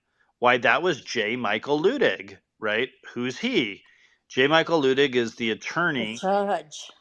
who's the judge, who is like a corrupt judge, Oh, who has yeah. a son, John Ludig, who works for Peter Thiel's venture fund, and of course who was like heavily involved in all kinds of ways with advising Mike Pence. So the question is, how real is his opposition, right? It's a very interesting question to the January 6th stuff, or was that kind of just a script that he was supposed to play? I don't know. It's a very interesting question, but anywho, any other thoughts, and then we'll go to Kate. Oh, wait, Charles. This is exactly what I wanted to say, which was pretty interesting. I watched. I just randomly turned on the Illinois legislature one a couple days ago, and they were just talking about legalizing with like a ton of notice of it potentially happening, like if you don't pay it off, like the loan cars being able to turn off the car if it's not paid, with a ton of notification. But I know there's been a ton of controversy about that. But also Chicago has hated the boots on the cars a ton, and I can understand how that can kind of impede the freedom. So like the debate between the boots and this like electronic thing is like very interesting. I think people need to watch this documentary I'm posting about Boeing that this British guy did. I want to share this real quick. It's free. I highly recommend people watch it. Go ahead, Casey. Casey, can we hear you, sir? Hey, how's it Welcome. going? I was tuned in because Senor Oso here was talking about what I was reading last night about Peter Navarro's book. I was looking By for the way, some Peter people. Navarro is a traitor. Like, I just want to be like very clear about this. Like, I met him. I've talked to him. I don't know what I don't know. I have no positive things to say about the man, other than I hope that he gets Well, ultimate justice. He's like clearly some kind of weird Italian mobster who like found his way in the federal government. Ask Charles about so his good list. yeah, Right? that's what I wanted to ask him about, because I picked up this book. I was at Barnes and Noble and I see, hey, here's a Peter Navarro book. Like, I'm suspecting that I'm going to find something in there because he was friendly to the Trump trade policy, tariffs, the American system, the stuff I'm always talking about. So I just pick it up, randomly. I'm like, okay, I'm going to see what's in here. And I'm reading it and I'm trying to find, like, okay, who are the people who are friendly to this and who are the people who are not friendly to this, right? This is kind of the way that I approach the book. And I'm reading it, and the names that he lists on the good side, like the people who he believes were friendly to him and to the Trump trade agenda, are people like Steve Bannon, Michael Flynn, Ezra Cohen Watnick. I'm like, what is this? What does this mean? This is like very Russian activity. And on the other side, it's like it's not super important. But I was thinking today, I was at the pet store, I was looking at the turtles and the hamsters and everything, and I'm wondering, like, what does all this mean? What does it mean? And I was thinking, like, there's a specific anti-China bent, and the only place I've seen this is from someone on Twitter that I know only from Twitter, Elbridge Colby, who constantly tweets about how we need to leave Russia alone and focus on China. We need to just leave Russia alone, leave Ukraine alone. We need to get out of that theater so we can focus on the Pacific theater. And I guess you kind of already said the thing about Navarro that I'm suspecting, which is that he's involved in some of this activity, because it's not like American Patriot, Americans, school, the American School of Political Economy or anything. Maybe that's in a different book. I'll find his ideas about that. But I'm curious what you think Ezra Cohen Watnick has to do with the Trump trade policy. I mean, look. I might add to go that. ahead. H.R. McMaster was somebody that he railed against in the book, in the parts I was listening to Casey Reed. And I know that H.R. McMaster booted Ezra Cohen Watnick out of the NSC, I believe. And then Sheldon Adelson dispatched, what's his name, Jack Posobiec and Cernovich to do a Twitter campaign against H.R. McMaster to get him launched. And then Ezra Cohen Watnick got brought back in when he got kind of slipped back in right after that, didn't he? But he was a Flynn guy, Flintstone. Wasn't it Harvey who brought him back in? The guy's last name's Harvey. Harvey got bumped out early on, I think. But you may be right. Yeah, I thought it had to do with Nunes and Harvey, and then they were able to sneak him back in, but I could be wrong. I'm not. No, that's a good point, because he was one of the ones I think that helped get some documents to Nunes, or pointed out where they were at, something like that, for the memo. Then the guy died, Damon, his assistant, out of nowhere. And then we have Kash Patel that makes children's books with no kids. Anyway, I'll shut up. No, Tom, follow that through. Let's talk a little bit more about Kash Patel. Yes, please. Well, can we? I'd like to hear kind of your take on Ezra Cohen Watnick, and why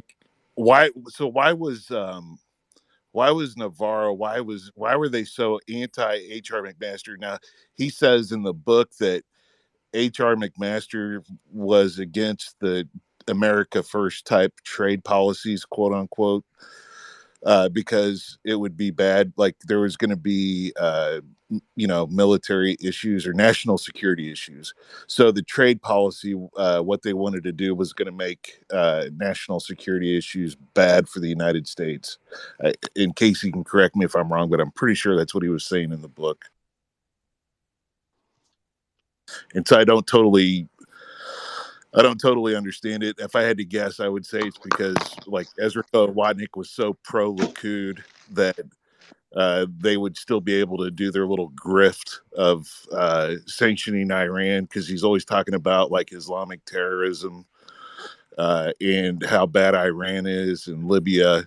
And so it was probably to keep the sanctions on Iran so they could keep doing the cheap oil to China. There you go. Does it have to do with any of the missionaries that they were recruiting to become terrorists in Dominican Republic or Haiti? I mean, that stuff is all. He did that. That stuff is all important up to a point, right? So, they want all of these militia people out of Colombia, out of Latin America, because those become the shock troops for the Arabs and for other powers. All the private military contractors, they're sort of used in that way, because it's quite cheap to get a merc from Colombia or from Haiti or whatever. But yeah, look, H.R. McMaster wanted to maintain the Iran deal that Obama had. And obviously that was a real problem for the Likud types who didn't want that, right? Because if Iran becomes a stable society, right, That's a real problem, right? They need the mullahs in charge, because when the mullahs are in charge, there's all these sanctions, and there's all this money that can be made in violating the sanctions. And indeed, many of the violators of the sanctions are huge Netanyahu donors and backers, right? To say nothing of, Macau. yeah, Macau is a big part of that. Obviously, it's where a lot of the dirty money is washed. How many Iranians are Jewish? Quite a few. That's what I Yeah. thought. Yeah. And there's long ties there that go back and forth, basically back to the Mark Rich days. So Israel's always trying to control these resources, control the flow of money. Well, the other thing that's interesting They is want to be his in the wife, center. They Rebecca want to be in the Miller. center of all things. That's the way to understand them. Don't forget his wife, Rebecca Miller, worked. Oh my God, my brain is just dead. And I did a lot of research on her, on what you could find. There wasn't much to find on her, but she was working for the PR company that broke off, and then she was promoting and helping Russia. Ketchum. Ketchum, that's right, Yep. Ketchum. And so she was helping that with Russia while he was in the Yeah, I mean, White look, House. I mean, Ezra Cohen Watnick is very good friends with Adam Shiralsky, who was kicked out of the CIA for basically being an Israeli spy. Oh, you know what else she connects to that I don't think anybody's ever talked about? Her parents are doctors, and they work for Express Scripts. So if you've looked at anything that's come out of the FBI, they've actually written letters to people. Anybody can. They had Merrick Garland sent out a letter for anybody who is interested if they had a complaint with Express Scripts, which I had a huge problem with my husband's insurance. And they've been they're like mob. And so her parents both worked for that in Missouri. And so there's some strange connection there. Wouldn't that be drugs, right? They're controlling that market on top of insurance already being a mob racket. Yeah, I don't know, but I can tell you, Ezra Cohen Watnick is known to be heavily connected with the Israelis. Right. Has been for many, many years. Been Isn't very he Jewish? in that world. He is Jewish. He's traveled to Israel quite a bit. Remember, a lot of these guys, they want us permanently engaged in the Middle East because that justifies their own existence, right? So if you think of basically September 11th through Afghanistan withdrawal as a distinct epoch in American history, if we're talking terrorism, we're not talking Russian organized crime or Israeli organized crime or the cartel activity on the border bringing all the fentanyl here. If we're fucking around in the Middle East, right, with large sacks of cash that get laundered in Dubai, or if we are, basically getting all these bullshit military contracts for things that don't really get built in the Middle East, that's a real problem for a lot of these players, right? If we come back from there, if we start focusing on our real threats, that's a real issue for people who built like careers and grifts off of that whole industrial complex. And that's really what a lot of these guys are afraid of on the final analysis. Now, of course, if you look at General Milley, why are they all afraid of General Milley, right? Why do they call him names? Why do they whatever, right? What's that all about? It's quite simple what it's all about. Milley is of a long-standing patriotic American family. His family goes way back to the founding of the country. Okay? And if you look at, who his mentors are, if you look at where he comes out of, right? He is basically like a part of the WASP deep state. They want to neutralize him, even though he's kind of Catholic in his own way. But that's what he is, right? He is of a noble military family. And so he's a threat to these folks, right? So when you look at, there have been a number of these stories about him, Milley, and he tells Kash Patel early on, he warns Kash Patel, and he warns Ezra Cohen Watnick, who, by the way, had just come back from a trip to Israel. Hey, I know what you're doing, and I want it to stop ahead of January 6th. Yeah, he's like, I'm on to you. Don't you go there. Don't you do it. Mm-hmm. And what did they do? They went and tried to do it. And obviously that was what the whole coup was about on January 6th, or the sort of attempted coup. Now, I think what's happened is Ezra Cohen Watnick has been more helpful to the U.S. government, and Kash Patel has like run his little grift. And remember, Kash Patel was a public defender in Florida. Where else, right? Very shady place. And obviously, we've seen what's happened to Devin Nunes' career since he was forced out of being House Intel.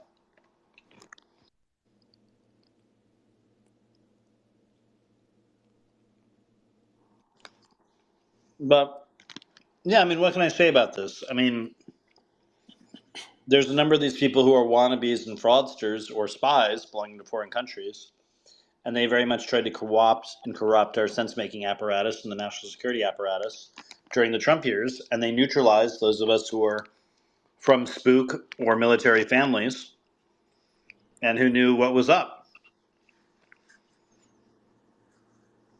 The way to kind of understand this in general is there's an effort by other countries to basically blind U.S. intelligence, right? To make it impossible for the U.S. to figure out what's going on in a lot of these countries, and to force us to go through the Israelis or the Emiratis or other countries, right? Who, of course, guide us to outcomes they want us to do.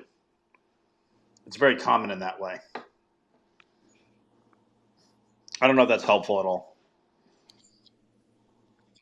Yeah, and I also think that when you say that these countries or certain actors wanted us in the Middle East, you got to keep Russia in that conversation 100% of the time. Oh, yeah. You have to understand in general, the U.S., if every petrostate wants to destroy the other petrostates, because in making them all chaotic, crazy regimes, right, that pushes up the price of petrol, right, or of oil, right? So if you think about a world in which like there's only one oil producer, that one oil producing country is extremely powerful, right? So the Russians, of course, want a high price of oil. That's how they finance everything, because they don't really have a legitimate economy other than resource extraction. That's how it works over there. So, of course, the Russians fuck around in Libya, right? The Russians fuck around in Venezuela. They, of course, fucked around in Iraq and Iran, right? And that's, of course, why they're also in northeastern Syria, or trying to be in northeastern Syria, which is where a lot of the oil is, particularly northwestern Syria, where a lot of the oil is in the Syrian whole setup. So, Do you think a lot of politicians are shitting in their pants after the DHS arrest? no, because I think it's going to be, there's going to be scapegoats on this stuff. All right, municipalities? No, I think what's going to happen, Oh, I think what's going to happen is there's going to be a number of people whose careers just like mysteriously end. that's fine. And I think And their that, money goes away too? And their private planes? I think some of their money will go away, or they'll have issues banking all of a sudden, or they'll be added to a naughty list, right? And that naughty list will make life very difficult for them in all kinds of interesting, exotic ways. Okay. But I think the U.S. government really is only now just starting to realize, like, oh shit, all the counterintelligence people were compromised. Oh shit, Right. particularly in these major cities. I just don't think that the U.S. people really understood the magnitude of how fucked up a lot of these things were. I think And it's all across the outer perimeter of the entire country. Wherever there's water and how you can get into this country, that's where it lays. I just really do. no, I think it's really as simple as this. A counterintelligence professional can make at most $150K a year. Okay? Okay. So you think about one El Chapo shipment, and Right. he's making $60 to $80 million a shipment. Yes. Now, is it worth it to him to take $1 million of that and just buy a number of these, these law enforcement officials? Especially when you have the cyber spyware like Pegasus that can then blackmail you on a phone or play games with your family members or whatever. 100%. Right? So it may be more beneficial for you just to take the money. And then what gets really interesting are all the people who get compromised back, right? And so that's my theory of what's really going on with the whole Justice Thomas situation. So for one, like Sheldon Whitehouse is like a wasp's wasp, okay? Very tough-minded. He was a roommate of a mentor of mine here in Northern Virginia. He's a very, very sharp guy, Sheldon Whitehouse. And there's the ProPublica story that's come out on all these people, Barry's side, Teneo, the whole like Leonard Leone network, the whole Federalist Society thing. And I think what they're doing with these ProPublica articles and what they're doing with all the Thomas research is they're basically saying, listen, motherfuckers, we have this judge. We could do this to all of you. We could embarrass you in all these different exotic ways. So what they're trying to do is compromise them back. And you can kind of see that. So like the Supreme Court tonight basically protected access to that abortion pill, right? Mm-hmm. I don't think that would have happened had Justice Thomas not been fucked with by, you know, the ration of shit that's been hitting him. But he still dissented.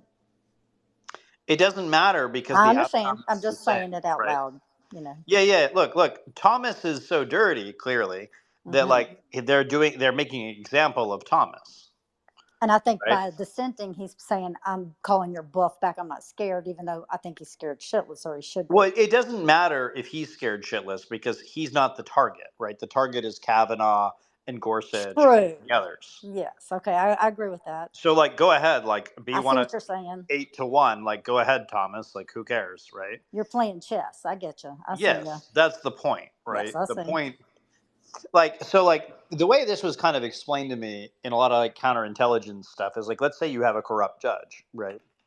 You can do one of several things. You can arrest them, right, which is an option. Okay, fine. But like that kind of doesn't really work because there are all these people who will be like, oh, well, this is a political thing. And indeed, it is a political thing, right? Mhm. Yep.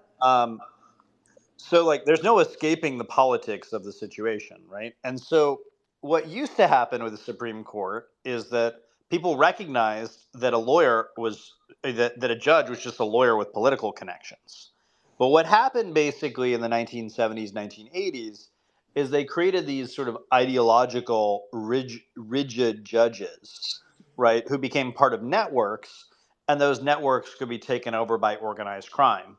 Because what a criminal wants to do, right, is the criminal doesn't want to like win the case. They want to own the entire court so that all these claims aren't even brought in the first place, Correct. right? Yep. So as I said to people, like middle class people go to court, like super rich people own the court, right? Yep. They don't even want certain questions coming up, right? So that's what they do.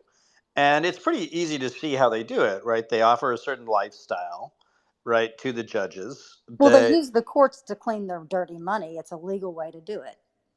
Well, that's obviously one part of it, right? That's the more obvious part on like the lower level thing, right? But if you are, let's say that you benefited tremendously for there being all this monopoly power in the country, right? You own all this real estate. You own like you have stock in a number of companies that are effectively monopolies, right? What you want to do is you want on the court pro corporate power, pro corporate monopoly, judges, right? Mm-hmm. And so maybe what you do is you form an alliance with all these social conservatives, right? Because nobody's out there voting on like monopoly power at the Supreme Court, right? Like they care about babies, right? Or the trans issue or whatever, right? All the reasons the social cons vote Republican, right? But what ends up happening is the social cons win, right? They get Trump in. Trump puts all these judges in who are ideological people. So they are forced to vote to overturn Roe. And that creates this whole new problem for the Republicans where they need some new social issue to drive up the numbers of voters. And they don't have it. Nobody cares enough about the trannies issue. Because, like, look, there are those of us out there who are squeamish about abortion. Like, we think it's gross, right? We think it's barbaric, right? And you could still believe that ultimately there'll be a woman has a right to choose, but you can also kind of want America to be like the rest of the world and not allow like late term abortions, right? Like, totally agree. And so unless the mother's life's in danger and the baby, both yes, could happen. right. And of course, like there's all these exemptions, whatever. I don't even want to get into the I abortion agree with debate you. I totally because agree. I get what because you're saying. the point isn't really about abortion, right? It's Right. It's not. use Yes. of these social issues to drive a bunch of basically socially conservative minded people to vote for a pro corporatist, pro monopolist party, right? Which will appoint judges that will basically excuse the building of these large concentrations of monopolies. And of course, if you're a foreign government, you love monopolies because you want to go and compromise an Elon Musk, right, who owns all these monopolies, or a Peter Thiel, and that way you control the whole monopoly, right? You control the whole economic activity in the other country. Well, the big bad wolf that they always put across to us was that they were going to overturn Roe versus Wade. And then we were petrified on the left for sure. And then when they finally did it, it actually became a blessing for us. Instead, I mean, it's still a curse because people are No, suffering, I but think it I think became a it's blessing. actually the best thing that ever happened to the That's what I Democratic say, Party. 100%. Yeah, and I actually think that in a weird way, it was actually well. So first of all, like I don't believe that there's a federal right to an abortion, right? I do think it is the state's issue. If you want to just be honest about it from a constitutional perspective, right? Now you may want there to be a constitutional right to an abortion, and I might even be inclined, like if we have the same abortion policy as the UK or Australia or Germany or whatever, I might even vote for that constitutional amendment, right? Personally, right? Brazil has a good one. Yeah, well, whatever, right? Like there's lots of countries that have like very like reasonable views on That's right. abortion, That's right? right. Where it's just not as politicized as our system. But we have a 50 state, system, and like it is kind of insane that like Wyoming and California have the same abortion policy, right? They don't have the same policies on guns, they don't have the same policies on speech issues or corporate power, but on abortion they all had to have the same policy, and that would just lead to conflicts, right? So if you like the union, right, what you want to do is you want to force a lot of these issues to be political issues on the state and local level. And I think it's been great because it's forced a lot of Republican women who basically excused a lot of weird things that the Republicans were doing to be 100%. like, hold up, like let's pay attention. And they got more engaged politically. 100%. And I think this is ultimately like why Joe Biden is going to be reelected.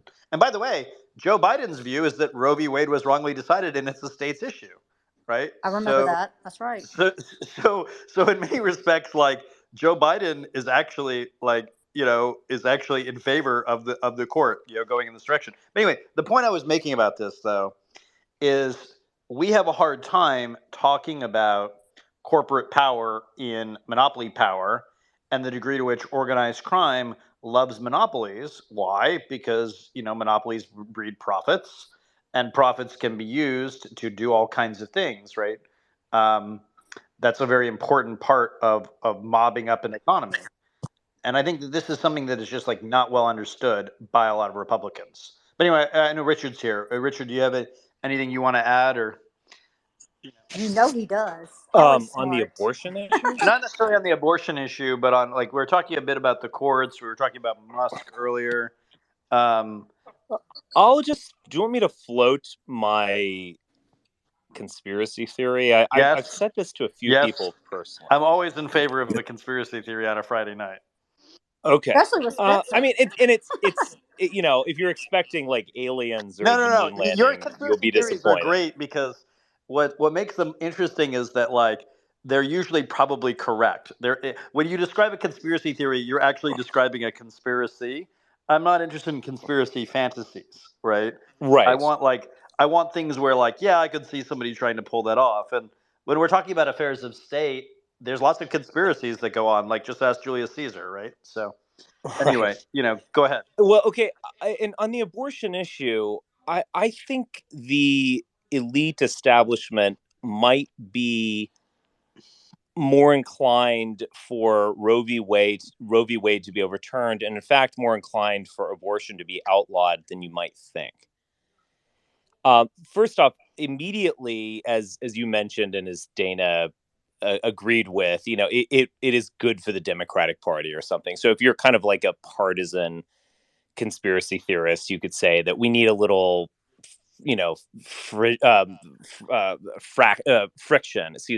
this point, in order to make things exciting. On this point, Kevin Sheekey, who is the political guy from Bloomberg, he said that in his entire life of studying politics, he has never seen an issue drive engagement like the abortion issue since Roe v. Wade was overturned. Oh yeah.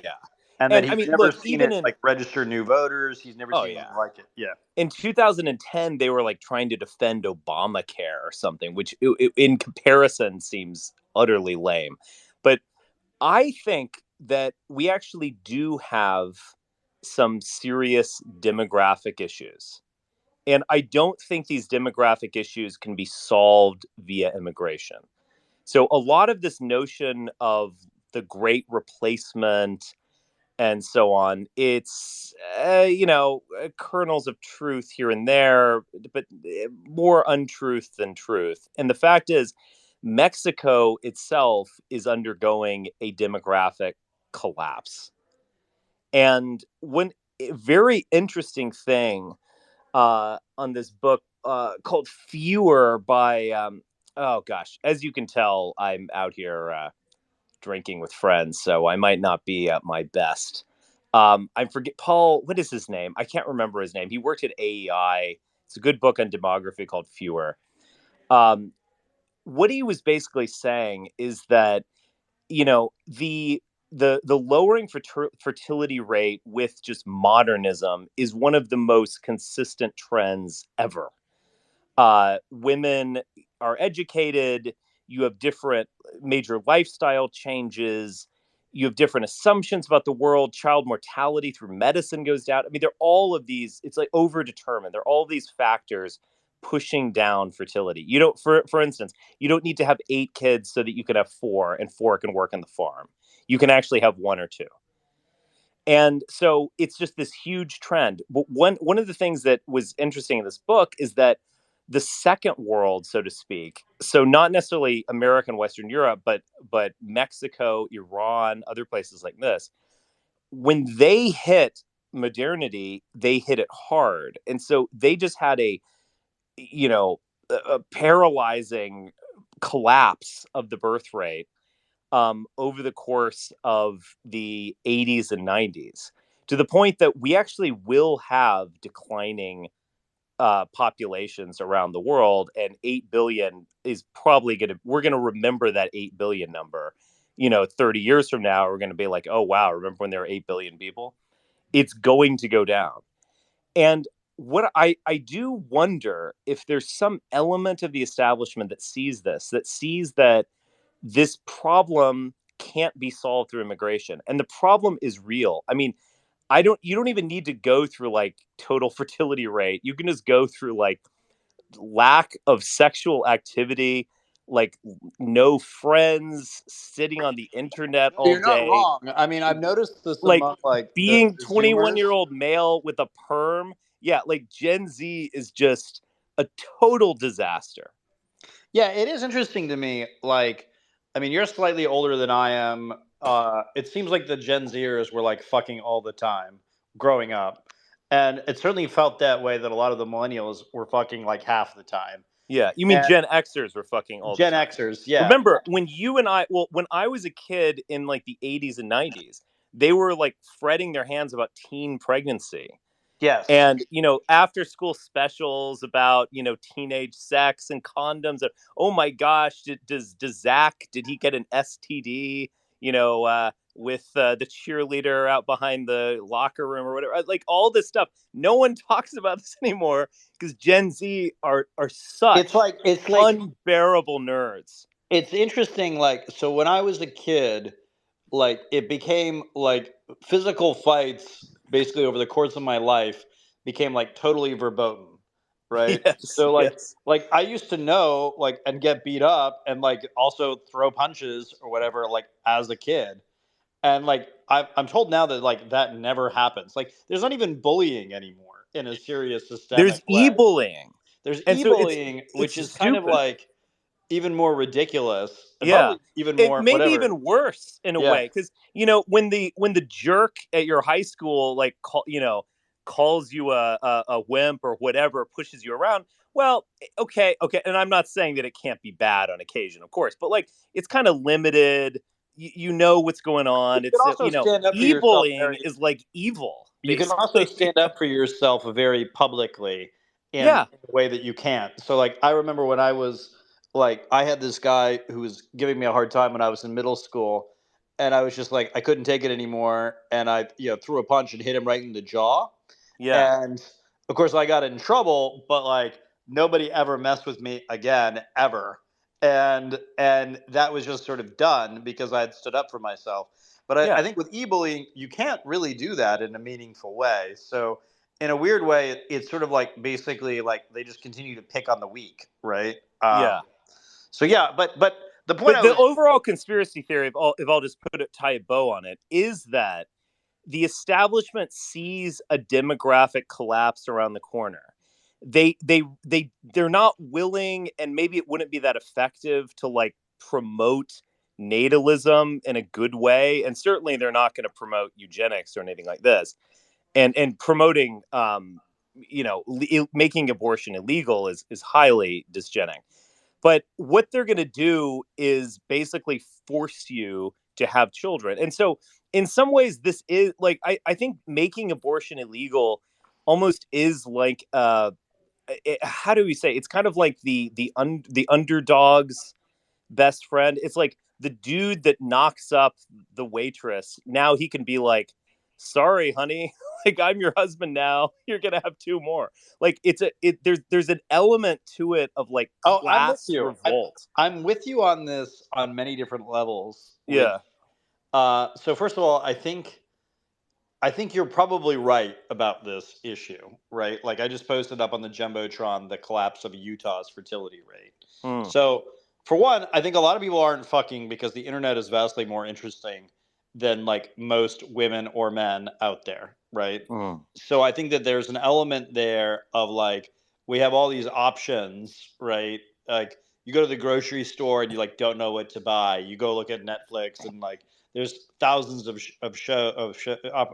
options, but you pick none of them, right? There's something about the sort of paralysis of choice that's also being applied to reproductive life. Yeah. What about the Hey, child Charles. support they're going to have to pay for all the children that they have? Well, are they though? I mean, Well, I this is the totally thing, agree with right? that Like, question that you're saying, and you're saying the way you are yeah, because it's bullshit, and it's supposed to be legal in my state, but it's not. And I think as a practical matter, what's going to somebody's happen. got to pay So for first these of all, like, kids. well, there's lots of abuse that goes on in the child support system in and of itself, which we could talk about on many different angles, Yeah. right? The women who use it as a way of getting alimony, the ways in which, they have alimony multiple and child men. support are two different things. Well, no, they're supposed to be. In practice, they're not, right? So there's lots of examples of women who sort of use the child support to take the money that's intended for their kids, right?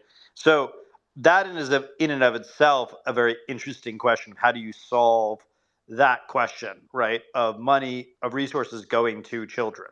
And my theory of the case is the reason we're seeing all the pedo stuff, right? The busting of these pedophile networks, the sort of concern around children generally that people like Sarah Unzicker are bringing up and others are talking about of child welfare questions.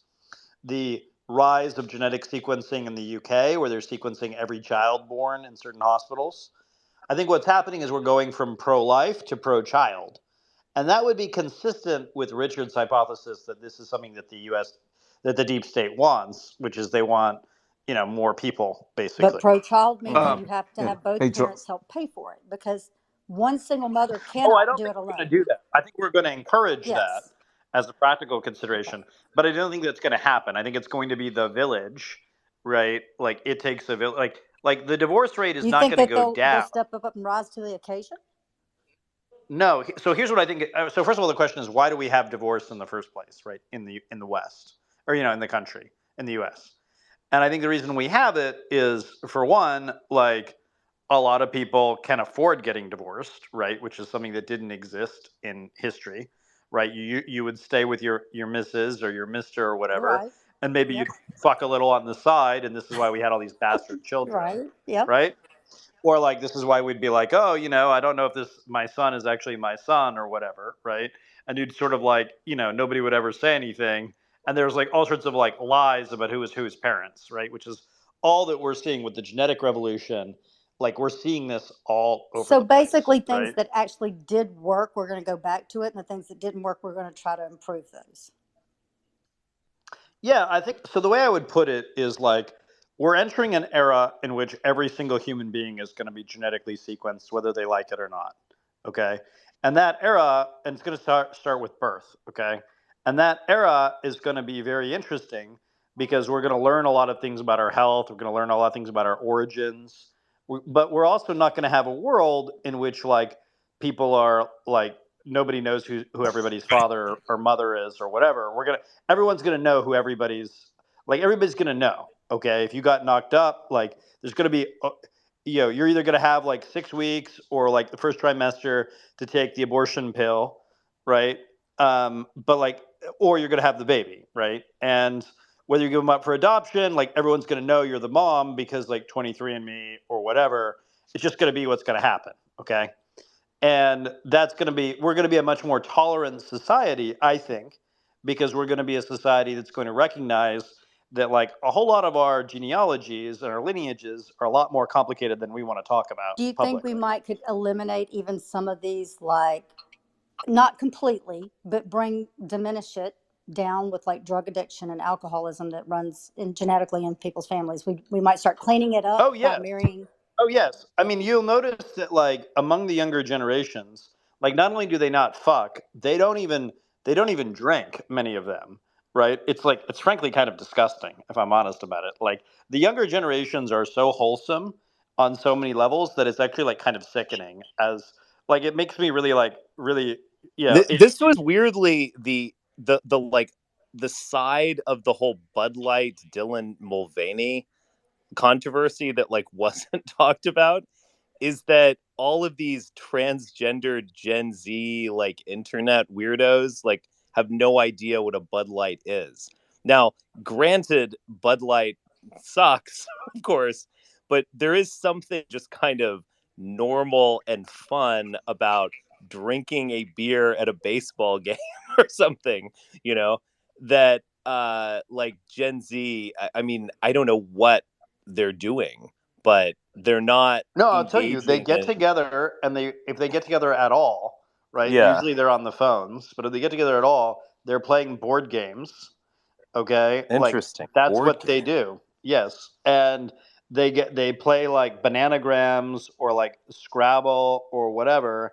That's what they're into. They're into the board game culture, like the smart ones are. So They're playing Connect Four all day. yeah, maybe. I mean, I don't know, but like they're not fucking. Okay, and Right. like They're not I know playing that. Nude Twister. Yeah, like they're not fucking. Like they're not. They're Like they're watching just not. trans The porn. only way to play. Yeah, I mean, I mean, it was we had such a problem at my high school with people getting drunk and like after the prom that they basically like locked us in the school and made it so we couldn't fuck at if you wanted to go to prom you had to stay overnight at the school because they were worried about us getting drunk and like fucking or whatever. So it was like the most boring like prom ever where we went to this like anyway it's like a whole thing. But the point I'm making, right, is I do think you're right that like China is very obsessed with its declining birth rate. There's lots of countries that are very obsessed with their declining birth rate. You see this with like the subsidization of IVF that the Chinese are doing, that the Israelis are doing, that lots of countries are doing. It seems like that would ultimately happen in the United States, right? And that I think could be quite eugenic, right, if we're honest about it with IVF, because usually the people who have those kids tend to be later. You see this you see this with a lot of these different businesses offering egg freezing as a service for their female employees, right? Which is also kind of interesting in its own right. Though whether or not that's true or not, I think is kind of an open question. So yeah, I think you're right, Richard. But I think it's actually kind of more seditious than this, which is for many, many years, the business right used the abortion issue as a way to like fire up all the rubes, right? Yeah. And now what's happened is the business left is like, oh, we're going to use this issue to basically fire up all the women. And women tend to, the smarter women or whatever, and they tend to be. So first of all, when Matt Gaetz made the argument that all of these women are like, who are saying like, give me my abortion, and they look like a thumb and they're fat and like nobody wants to fuck them, he wasn't wrong. Okay. Like I was around the Supreme Court when the Roe v. Wade thing happened, and like there were not a lot of fuckable women there on the, like there was a lot of like angry, I don't know, lesbian energy, I think would be the frame for it. Mhm. And I think there's something to that, right? Which is that people who don't exercise rights aren't necessarily the ones who are marching and protesting, right? They want to be seen as the type of woman who could get knocked up, right? Or they want to be Yeah. seen in certain contexts. And so I think there's something to be said for, as we fuck a lot less, right? And as we have a lot fewer teen pregnancies, we fight over issues like abortion, which are becoming increasingly rare in our population among certain strata of the population. Similarly, the tranny issue, it's like there are really not that many trannies, right? And yet we Right. talk about it. It's like a good 10 to 20% of like political discussion now. So there's like, Yeah. you know what I mean? Like it's just like kind of obvious. So you're kind of like, what is this about? And I think what's going to happen is Joe Biden is banning all these forever chemicals with his EPA. Many of the sort of kind of gender bending chemicals that we know of that have effects on other animals that affect their hormones, which in turn affects the expression of their sex, right? Like Alex Jones is not wrong when he says they're making the frogs gay, okay? Like Mhm. that is kind of true on some level. And a lot of these chemicals that are being put into our water supply, into our society writ large, that is real. Like that's not a fake thing. Like that is a thing that's been happening.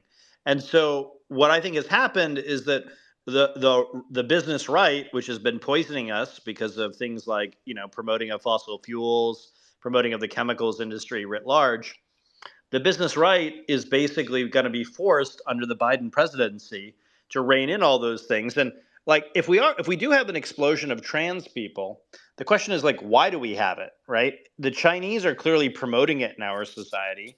They talk about how they're promoting it in our society. You have Okay, they libs of write about it. TikTok posting it all day for the Yeah, past they 3 talk about it years. on TikTok. They talk about like they're literally encouraging people to be trans, right, in our society. So you can think about like, is there a percentage of our population that is highly susceptible to crazy ideas? And the answer is, of course there is, right? Like we have a certain group of people that will do whatever the in thing is. If that's cutting Yeah. off your dick, well, so be it, right? Chop chop, right? So I think that is something that I think we need to spend more time on. And when I look at Biden, what is he doing? He's banning the forever chemicals that like affect people's hormones such that they sex transition. And he's trying to fuck with TikTok. And who are the people who are like stopping him, right? It's all the business community. It's all these like tech people. It's all these like weirdos who have weird ties to the Chinese. And Yeah. and so in a weird way, I think Joe Biden is actually like functionally anti-trans, right? By doing these policies, right? Like Joe Biden wants the authority to ban TikTok tomorrow himself, Yes. right? And if he were to do that, right, we would not be hearing about the trans issue nearly as much as we are now, right? No. And if he had his authority, he would ban all the chemicals making us trans, right, or making us sexually confused. If he had his, so like, who is the anti-trans president, right? Which I think we're sort of like not allowed to talk about this yet, but it's very Well, obvious I'm gonna if have you to look say at it. that blew me away today when I read that. I saw, I can see, I knew that it affect hormones in the sense of maybe like Addison's or your thyroid, and it didn't even dawn on me to think about your gender. And when you posted that article and Can I jump mentioned on in? it, I was blown away. So can you explain more on Tevia? So in the dissident right, there's a big concern with white people breeding. So like I think that needs to be addressed. Like if there's gonna be all these angry white men online, which I find very interesting and fun, like that's the core issue. Is like they want to make families, but they don't have anything to facilitate that. Yeah, so ask yourself, so healthcare, housing, and education are all things that are very expensive, and who are the people who are driving up the cost of all those things? It's these mobbed up figures, many of whom support the Republican Party. On housing, right? Trump was massively backed by all these real estate moguls, right? And it's not like they want to build new housing or basically restrict, it's not like they want to actually like make housing more affordable. So that's sort of one group. On the pharmaceutical lobby, I mean, the pharmaceutical lobby was massively, pro-Trump on the whole vaccine issue. So, healthcare, Joe Biden gets in there, Inflation Reduction Act. He makes all these prescription drugs like way cheaper. Okay. So, you think about like, what do you need to be a middle-class American? Well, you need a house, right? And there's like certain things that you need. You need a good job in the country, right? What is Joe Biden doing? Well, he's actually like building all the factories and using all of like the Commerce Department to ban all the Chinese stuff. So I think what you're seeing is it's like, so Joe Biden he won the presidency, if you believe the election was legitimate and whatever. We can go into whatever at some other time. But he won the presidency because a whole lot of white men basically broke from Trump because they were tired of making the Jared Kushner presidency a reality. And they voted for Joe Biden, and that's why he won. Yep, that's right. And like Richard and I are like, and Tom, who all three of us up here on the the main stage, all supported Trump in 16 and all like Biden in 20 and post 20. So like, what does that tell you, right? Like Joe Biden made it acceptable and okay to be a white man who is old and not at an Ivy League school. Okay? Like he made the country like much more okay with white people. And I look at at Barack Obama's presidency, and like that was a very tough time to be a white man in the American, landscape, right? And I look at Trump's presidency, and like that was a very great time to be a Jew, right? Who was like an Orthodox Jew or a weirdo on that. But like all that Trump would do is say shit. They would rile up the left, and then we wouldn't even get the policies.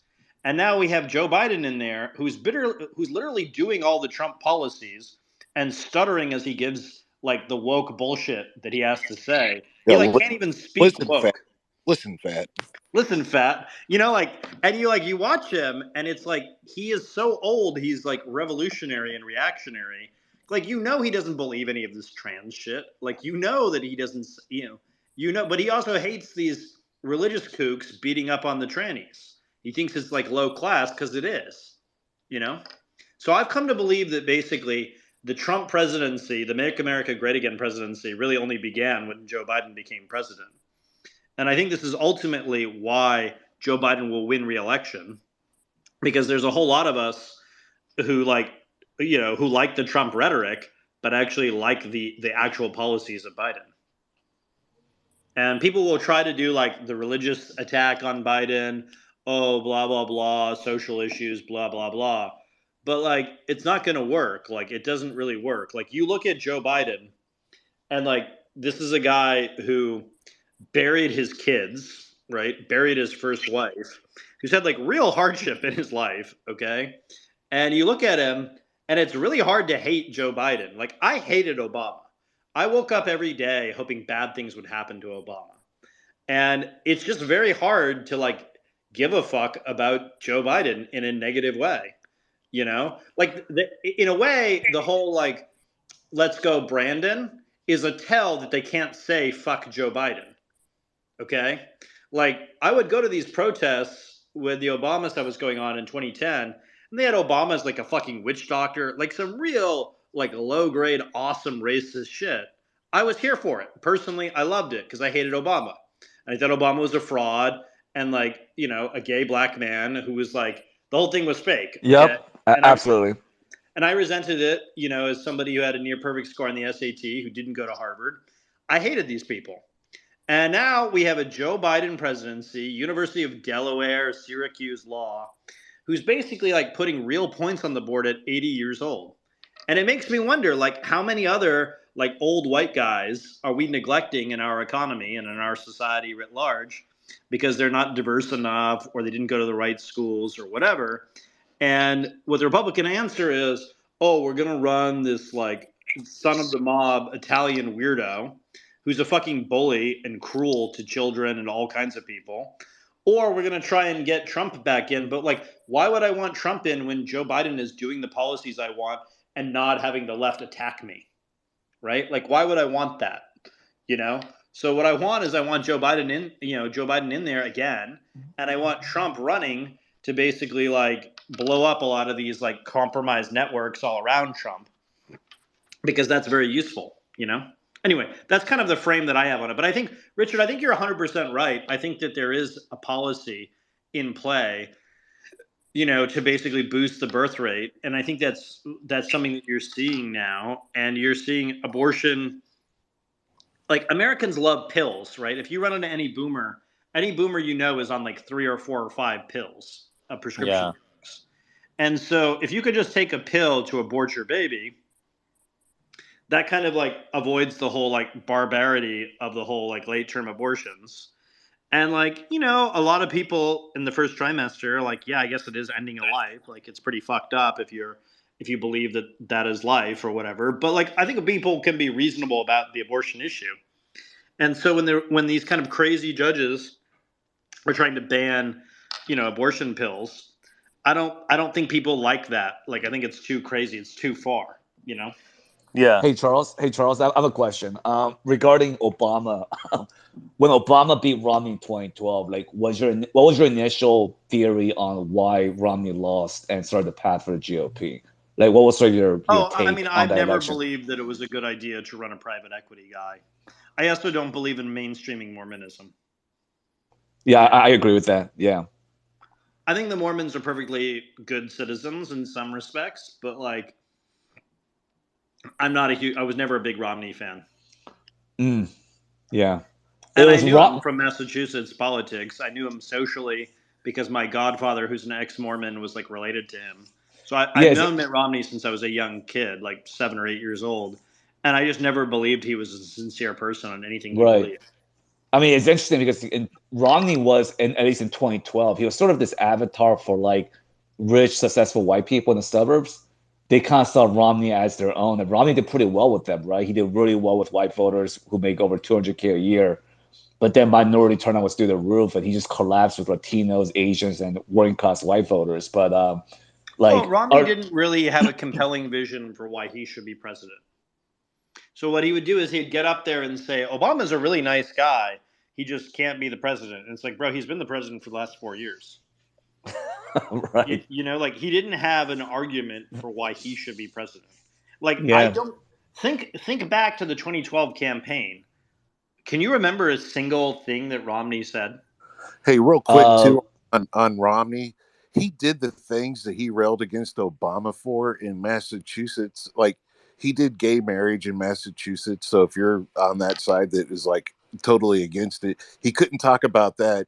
The other thing he did was Romney Care, which was the Obamacare, which everybody wanted to run against. So it's like, no, it was actually even better than Obamacare, right? It was even more pro single payer, right, and pro like national health care. And yeah, I mean, look, he had no arguments for why he should be president, other than like he should be president. I was a big capital. I should be president. Like, he wouldn't like eat a Chick-fil-A sandwich or something.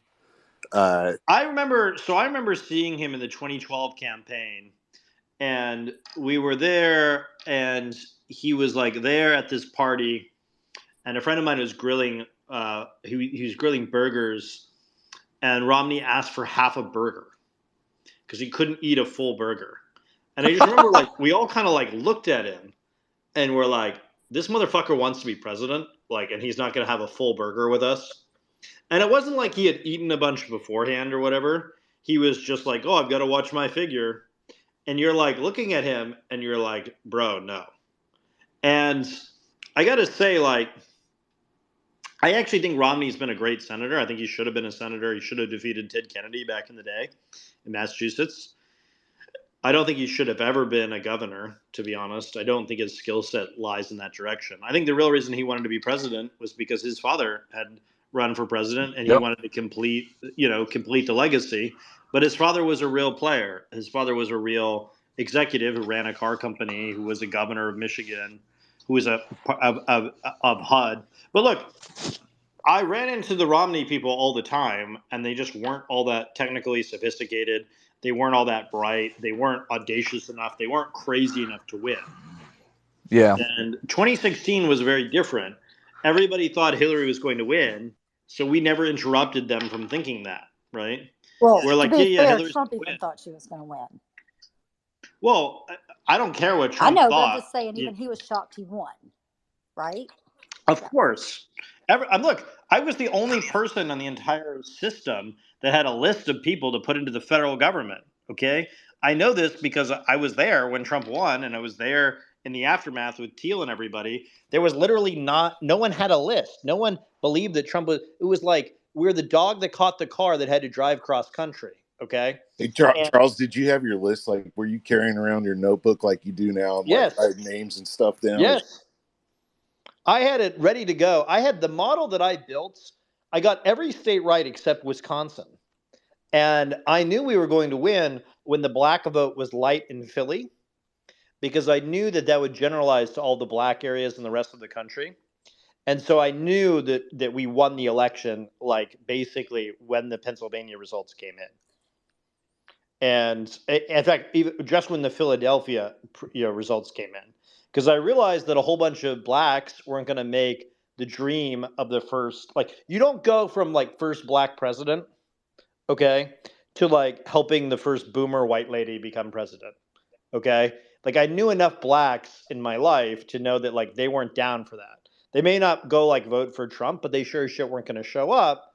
And there was no street cash, because like all these democratic machines, they need street cash to really run, right? So there was no street cash for Hillary in 2016. And when I knew that Trump was going to win. You know, or basically the way I would put it is I knew that our odds were like 55-45, which was enough to have a statistical edge. So, you know, there's that. And then I was looking at all these places in the country that had gone Obama, Trump, right? And I was looking at like more people showed up to vote for Trump in the Nevada caucus than had voted ever for in the Nevada caucus the last like 5 In elections. Nevada, where the casinos are. Well, Nevada is not, it's not just the casinos. These people were coming out of the I know, fucking but that's wilderness. still, it's very Like, interesting. like there were people who were showing up at polls being like, I don't give a fuck about the rest of the election. How do I vote for Mr. Trump? People did not want Okay. A lot of people The didn't Amish. like Trump. Hey, Charles. Like, Hey, Charles. there was so much of that going on in the primaries. Like, there was this, like, he was the redneck Obama. Okay. He like summoned, no, he did. He like summoned these like poor white trash from the hinterlands, and they like came out of their trailer parks or whatever. Like, there were people who they thought were dead who voted for But Trump. if Trump would in have run 2016. as a Democrat that he's always been registered his entire life No, to be, he would have never Trump beat ran as an Miller. independent. Trump ran as an independent and governed as a Federalist No, but Society. his whole Jared life Kushner was a nut job. Democrat. So I'm saying, Of but what I'm course. saying is, if he would have ran on the primary ticket of a Democrat, he would not have won.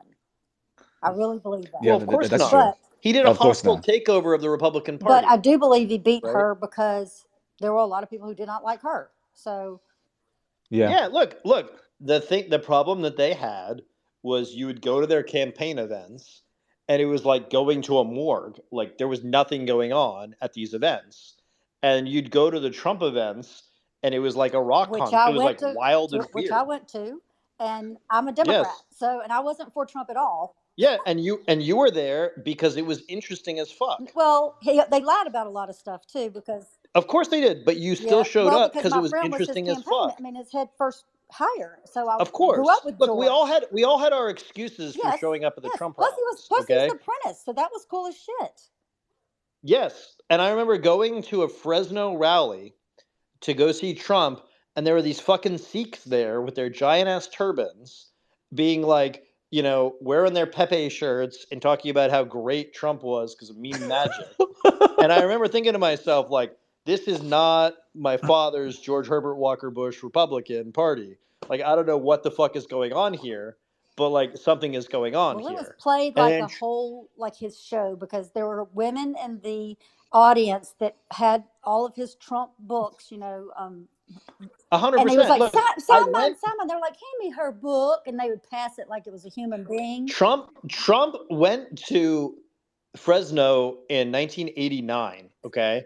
And there were people who like remembered him going there in 1989 and were there because this is Fresno, California, right? Like no Republican like gives a fuck about the state of California.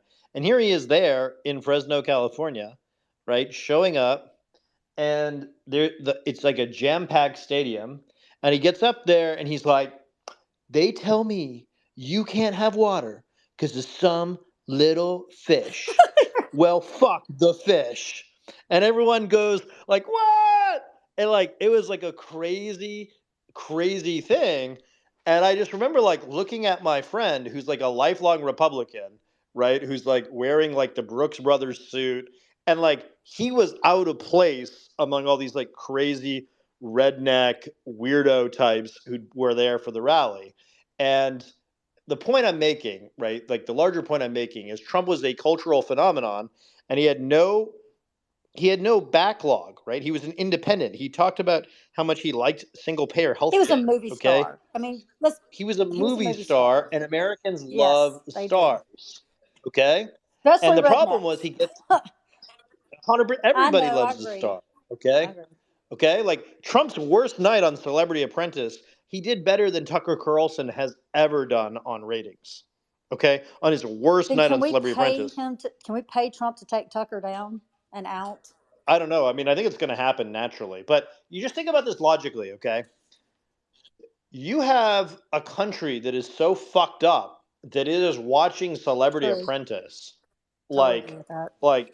and people are watching reruns of that shit, okay? Like, people are coming from all over the country because they watch Celebrity Apprentice, and they're supporting him because they think that Trump is on their side, right?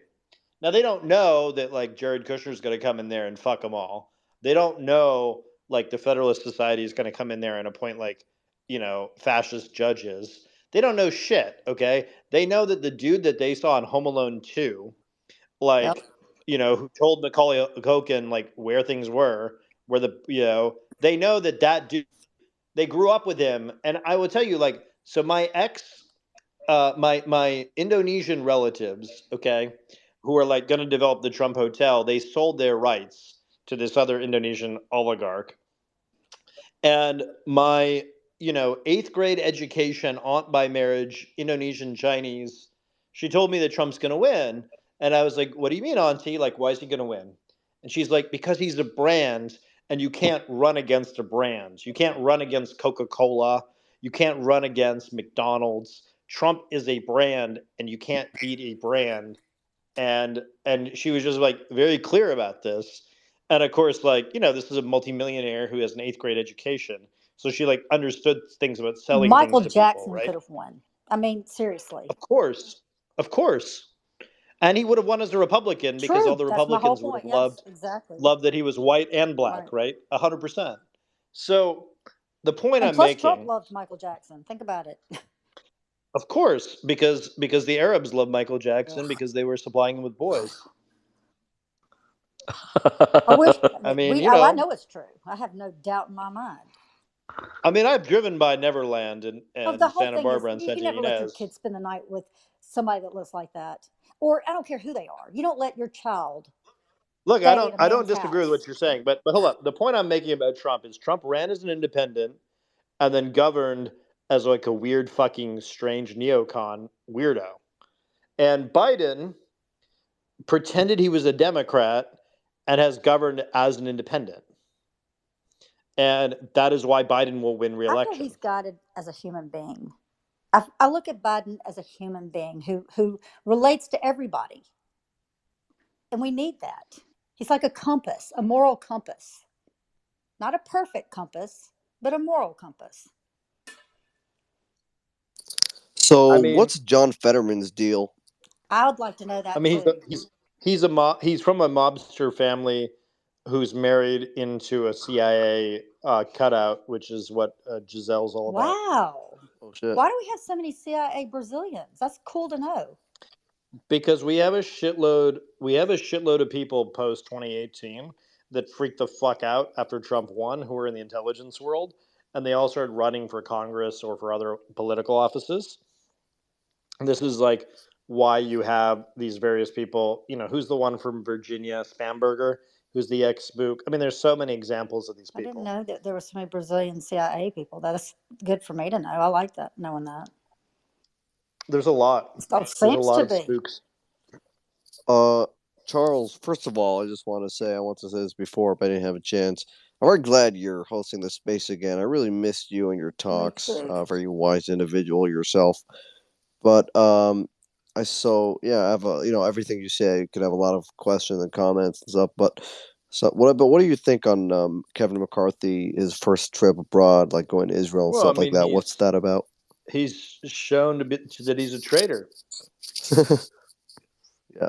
I mean, there's no photo of Joe Biden going to the Wailing Wall and like wearing a yarmulke and prostrating himself. It's not No, there. there is You won't not. find it. Only mainly Republicans, is it not? It's almost exclusively Republicans, some Democrats here and there, but mostly Republicans. Yeah. And you have to ask yourself why that is. Why that On the is. central question in Wait a minute, are you geopolitics saying that of our people should not be wearing a yarmulke if they're there to visit the wall? No, I'm saying that you No, should I not don't think go that's to what the he was Wailing Oh, I'm saying. just Wall. asking Being because at the I'm Wailing confused. Wall, I don't mean it like. being at the Wailing Wall is a political Gotcha. statement. Okay, it is a recognition of the power of the state of Israel. Right. I gotcha. Yes. Okay, so what happens is these Republicans go over there. They want all the Jew money, so they show up. They basically go on the whole circuit. They say, Israel's the 51st state, or maybe the first state. Sort of doesn't matter. And they say Israel, Israel, Israel, more for Israel, more for Israel. That was the whole Lindsey Graham shtick.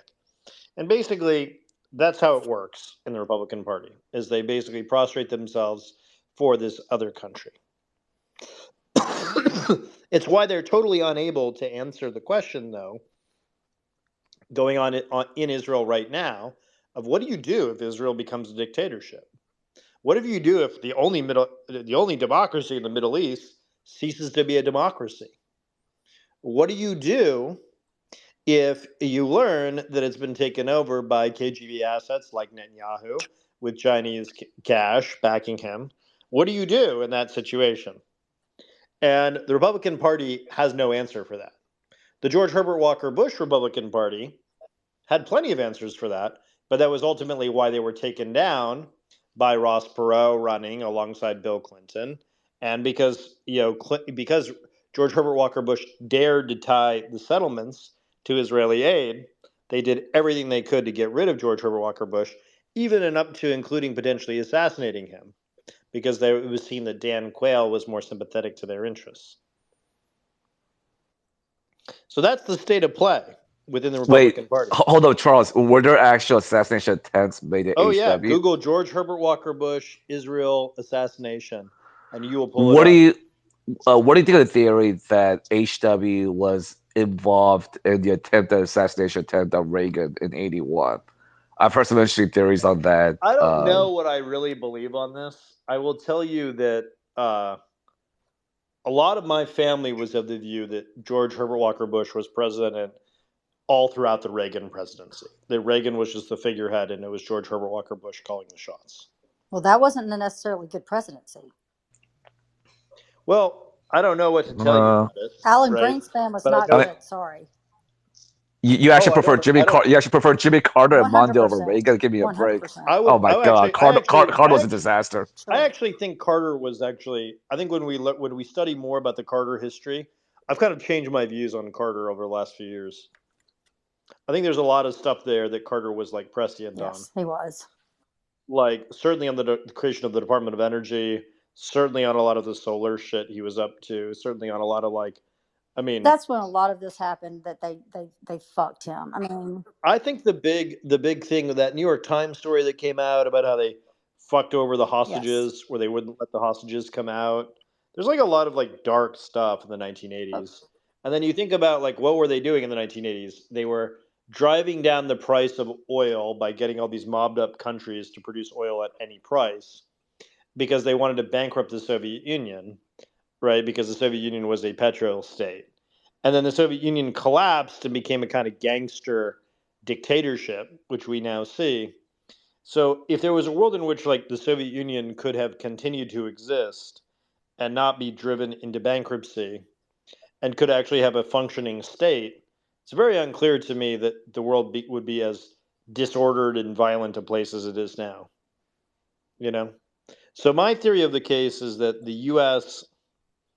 US China relationship that ultimately brought down the Soviet Union, I think that was ultimately really bad for the world. I actually kind of agree with Vladimir Putin that the collapse of the Soviet Union was a But wasn't geopolitical that George catastrophe. H.W. Bush's doing with Reagan? Yeah, I don't think that was a good Right. policy. So that's my whole point. He was a terrible president if he was running it for Reagan. Again. Well, I think he actually made things. So the question is, the U.S. deep state's objective was there were two places to go, right? There was the Carter fork. You could have gone in the Carter direction of basically changing our entire energy infrastructure, Well, which we're now doing under but Joe what we Biden, also say real fast right? that this also had to do with the Iran-Contra. It would have to do with Bill Barr and the Vietnam and all the stuff before with Yeah, I mean, look, Kissinger. I think a lot of those operations, to the extent that like they happened, I don't know how much they happened with the support of the White House or the support of the vice. Not even our Like, I think there's a military? lot. I think there were a lot of people just freelancing during those years for all sorts That of their makes kind own of sense. financial or business interests. I think the U.S. government kind of looked the other way on a lot of like the Ollie North stuff or the Oh, he Barry totally Seal committed stuff. treason. 100%. But those guys were running their own ops, Right, but right? they also protected And to they, not allow him to suffer being outed on it because they benefited from it. So that's of why course. I don't think he was good. But like, there's always the question of like who's actually running the show, Right, the people behind the right? curtains that we don't see. Yes. And I think that, like, I know that my family was involved in removing Bill Barr from the CIA. Like, I know that happened because I've read people's diaries and talked to them about it. It wasn't that long They ago. couldn't keep him from not So, coming back. well, who brought him back, I know, right? I get All it. the Kushner Yeah. people, and that is But what if it we is. continue, if we don't nip this with Israel now, or the Likud party, I should say. I'm sorry, I don't want to say all of Israel by any stretch of the imagination. But if we don't nip this with the Likud party, which has caused so much destruction for so long, Yeah, if we don't do something about it it now, continues. it continues. And no one's going Look, to be brave enough then or have the I mean, manpower to do it. you heard Nick Fuentes the other night, like he was basically laying it out, and he was saying, like, look, Joe Biden and I don't agree on this issue and that issue, but on the Likud issue and the dominance of the Republican Party by the Likud, by an organized crime outfit with like spying technology, like that's the real world. Like that's the world that we live in right now.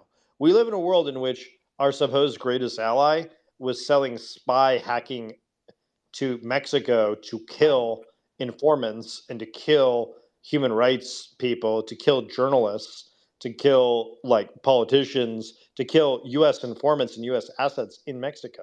Like we live in that world. That world is But real. it was also in our United States. Then the black cube used it as 100% well, it was right? in the United States. Yeah. 100%. It was used against Matt Gaetz. It was used Yes, against that's right. me. I It was forgot. used That's against right. That's right. a whole That's right. number of people. So, like, absolutely. And of course, when we would go complain, we'd go complain to the It was used FBI. against And of me. course, I still have it on my phone. yeah, I mean, it was like it was real. Like they were handing around that technology to cause chaos in our society, and it was a real thing. Jesus Christ. How has this not been like completely just The problem destroyed? is our country can't have this conversation about the Israelis because for reasons I don't really get it. It's fucking weird. It's almost like we You know? don't, it's an excuse. It doesn't make any sense. I mean, the whole point, I mean, it has to be that Biden's going to be the one that shares this because there will never be another time for someone to do it. I don't believe. Well, I mean, let's be real. With all the, I don't think Biden will do it. Like, if you look at the people in his cabinet, even he himself, like, like you said, Charles, he's old school. Yeah, I know during the protests in Israel, he said some comments on Netanyahu, but I mean, I highly doubt he'll do anything like go after Likud. I Like, kind of feel like he's doing it subtly right now with the DHS and the Chinese underground station. Oh I think yeah, he's doing it. He is sweeping all of the very corrupt parts of this that are system. massive. Yeah, he's sweeping them right now of all the Israeli influence. Like that is happening in real feel time. it. And if you can see it in the stock prices of these Yes, yep. companies. You can see it in The SUV the banks. banks, the Silicon Valley Bank, the Signature Bank stuff. Crypto. Yeah, if you can see it in crypto's collapse. Yeah, With the 100%. Supreme Court starting to. Could see it with the Supreme Court Yep. pressure. I Absolutely. see it in all of it. So I see it. So I think he will do it. And so in the next Yeah, 4 but years, he'll do it. and I and Tom and others have a trained eye, right? Because we see the patterns. I've been lucky to have Eric in my ear and then you. So Yes, I think grateful to it. Eric is very, very good at this in general. But what's been interesting is like, you know, when Eric and I were talking about the Israelis, I was like, listen, like, I know what I'm dealing with Xi and Putin. Like, the Israelis, like, they run serious ops here, right? Like, they run a lot of like, I mean, The most dangerous in the world. if you talk to real drug users, they will tell you that the Israelis run the ecstasy trade. Okay, like, and then you think about like all the cash that's generated from that's used for all these operations. It's used for paying all these organized crime figures, right? All these mobsters, all these cartels. Like this is real life. Like this is a real thing that exists in the real world, and you can't seemingly talk about organized crime in America. You can't really talk about the cartel world because people get spooked by it. And you can't really talk about like what is really going on with the state of Israel, right? Charles, You're supposed to believe a lot of the Yeah, things. there's these myths that have been built up that like organized crime that went away because I saw it in a couple of movies and the mob doesn't exist anymore. Right. Because and that's totally fake. And ecstasy doesn't really exist, and these people don't run drugs because it's always the Scarface types that we've seen in the movies. And it's like no, that's not true. You think that Russia, like Soviet Union, did it really collapse? I mean, technically it did, but Yeah, I don't know. I mean, I think what happened was the mob took Yeah. over. You know, like I think what happened was we went from having a strong Russian communist system that kept in control all their mob figures. I think And we then- part, and but much we they already shipped had them. They part, shipped them over to us in the '90s, but and we already Rudy had Giuliani partnerships. cleared space for him in New York. Yes, and I think what the people who want to take down the CCP are trying to do is they're trying to align themselves with the Chinese gangs and the Chinese organized crime world and help them take down the Chinese state, which will in turn cause China to collapse into a kind of a mob rule place. Yeah, then they can go in and pilfer and profit from the chaos. I wanted to ask you guys too. So you see, like, I think Republicans pushing for like military, bombing intervention, like with the drug cartels. And the way I look at it now, I'm thinking, well, they're just going in there to clear out competition for their handlers. That's what that's about. It's not about like cutting down. Oh, 100%. And I think like if you look at Joe Biden's presidency, what Joe Biden is doing is he's making the US the world's prosecutor and not the world's policeman. And he's saying like, "Hey, Peru, if you want to go bust Alejandro Toledo, like if you want to go bust all of your corrupt politicians, like we will help you do that." Yeah, right? that's a great way of saying that, prosecutor instead of. And I think that's good because what do prosecutors have to do? They have to bring a case. Yeah. That's have evidence. It allows for there to be negotiations, right, before the charges are brought. Yep. Right, you can plead out. Right, there's mercy there. Right, there's rehab programs. Yep. So a prosecutor is There's very a different. More There's info. a road to forgiveness. Get more info. More info, right? You know, if you're a prosecutor, you want to have as much knowledge and information as possible to make the right judgment, because that's really where corruption comes into the process. If you look at a prosecutor, and now most prosecutors, when they bring cases in the federal courts, they win the overwhelming majority of them because they don't bring weak cases. That's why I was hoping we'd get to see this Brian Salk and see what he ends up negotiating. But yeah, but I agree with you. It'll probably My be sense is silent. that there's going to be a dignified surrender for a lot of these people where they'll just be Oh, I put into agree. retirement. I agree. I wanted to, Because some of them couldn't help it. Like their families would be killed, right? Maybe, or maybe there's more going on than we know, or maybe they're being used to rat on other people or turn on other people. Maybe they're the first bit of the larger gambit that's going on. I don't know, right? Because obviously I don't know what's going on there.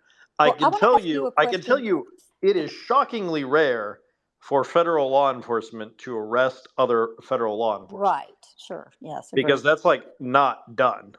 So that means that the threshold that they have, the threshold for federal prosecution is always very high. But the threshold for prosecuting other feds, other whatevers, that's even higher still, right? Mhm. So the fact that they felt comfortable enough raiding these things, and remember, there's lots of raids that go down where people don't ultimately end up going to jail, right? Yep. We can think of many examples of raids that have gone down historically where people don't get jailed. In fact, we can think of raids that went on against informants where the informant wanted the raid to go down so that the other criminals in the network, cough cough cough Trump, right, were thinking that they were still in league with them. Right. hey, Charles. Well, I want to ask one question real fast. When you were on the ecstasy part, do you remember? And I want to see if you can share on this. If you By do. the way, another great place where a lot of ecstasy was produced was South Africa. And you know who was a big fan of ecstasy then and selling ecstasy and moving ecstasy? Elon Musk. Errol Musk, His Elon brother. Musk's father. Yeah. So that's maybe connected to what I'm about to say. The night that George W. Bush was his first year, he won in 2001, and he was on his January 21st day getting his inauguration. Do you know what happened that night? No, what happened? One of the biggest underground ecstasy acid busts in the United States ever in history to this day. And I want to say it was like Colorado somewhere, but it was an underground and it was massive. And it happened the same night he was. So it's almost like it never got any publicity whatsoever. Go look it up. I mean, well, yes, it's very put it up interesting. in the Jumbotron. I mean, look, there is this thing with ecstasy, right? Where ecstasy is chemically produced, it requires a sophisticated lab. Right, and it was a big lab underground. That's right. And there's a lot of that going on, right? And it's a party drug, right? People like to party, so they go to dance clubs, right, where they meet other people. The right? rave scene back in the 90s. It's basically Rohypnol. Yes. It's a great drug, too. But, this is like the secret history. If you go and you look up the South Africans and you look up South African drug trade, okay, what do they use to move a lot of their drugs? They used El Al, the Israeli airline, which Michael Chertoff's mother was a stewardess on, or a flight attendant, while she was also working for Mossad, right? He's the head of Homeland Security. So there's these histories here where I think most people just don't know them. And it's out there if you go look for it. It's not hidden. You just got to find somewhere to start and then just start looking and find articles. Well, most people have been rendered stupid by let's just talk about Russia or let's just talk about China, right? Like let's not talk about all these other countries in the world, right? So we live in a world, Yeah, if you're Republican, you talk about China and trannies.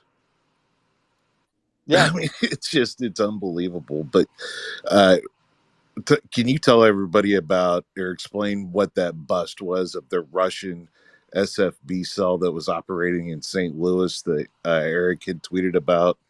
The bust up of that.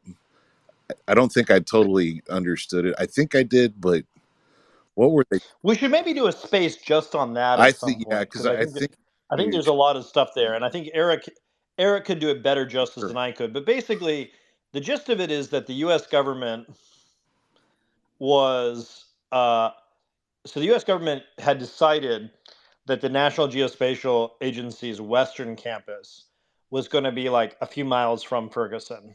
Okay. Then the next like week there was the Michael Brown shooting and killing. Okay. And what happened was there was this whole network of people who are Russian connected, Russian affiliated, who are like supporting all these black causes, supporting all these like troublesome people there.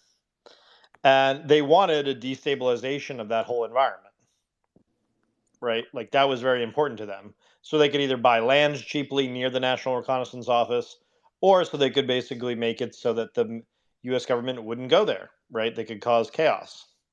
So whenever you see like a riot or a police shooting, that's not to say that some people who are against these things aren't like justified in whatever way, but like the 2020 riots that took place, those were a lot of those were organized crime, and a lot of them in turn had connections with China, right? Or had connections with the fentanyl world.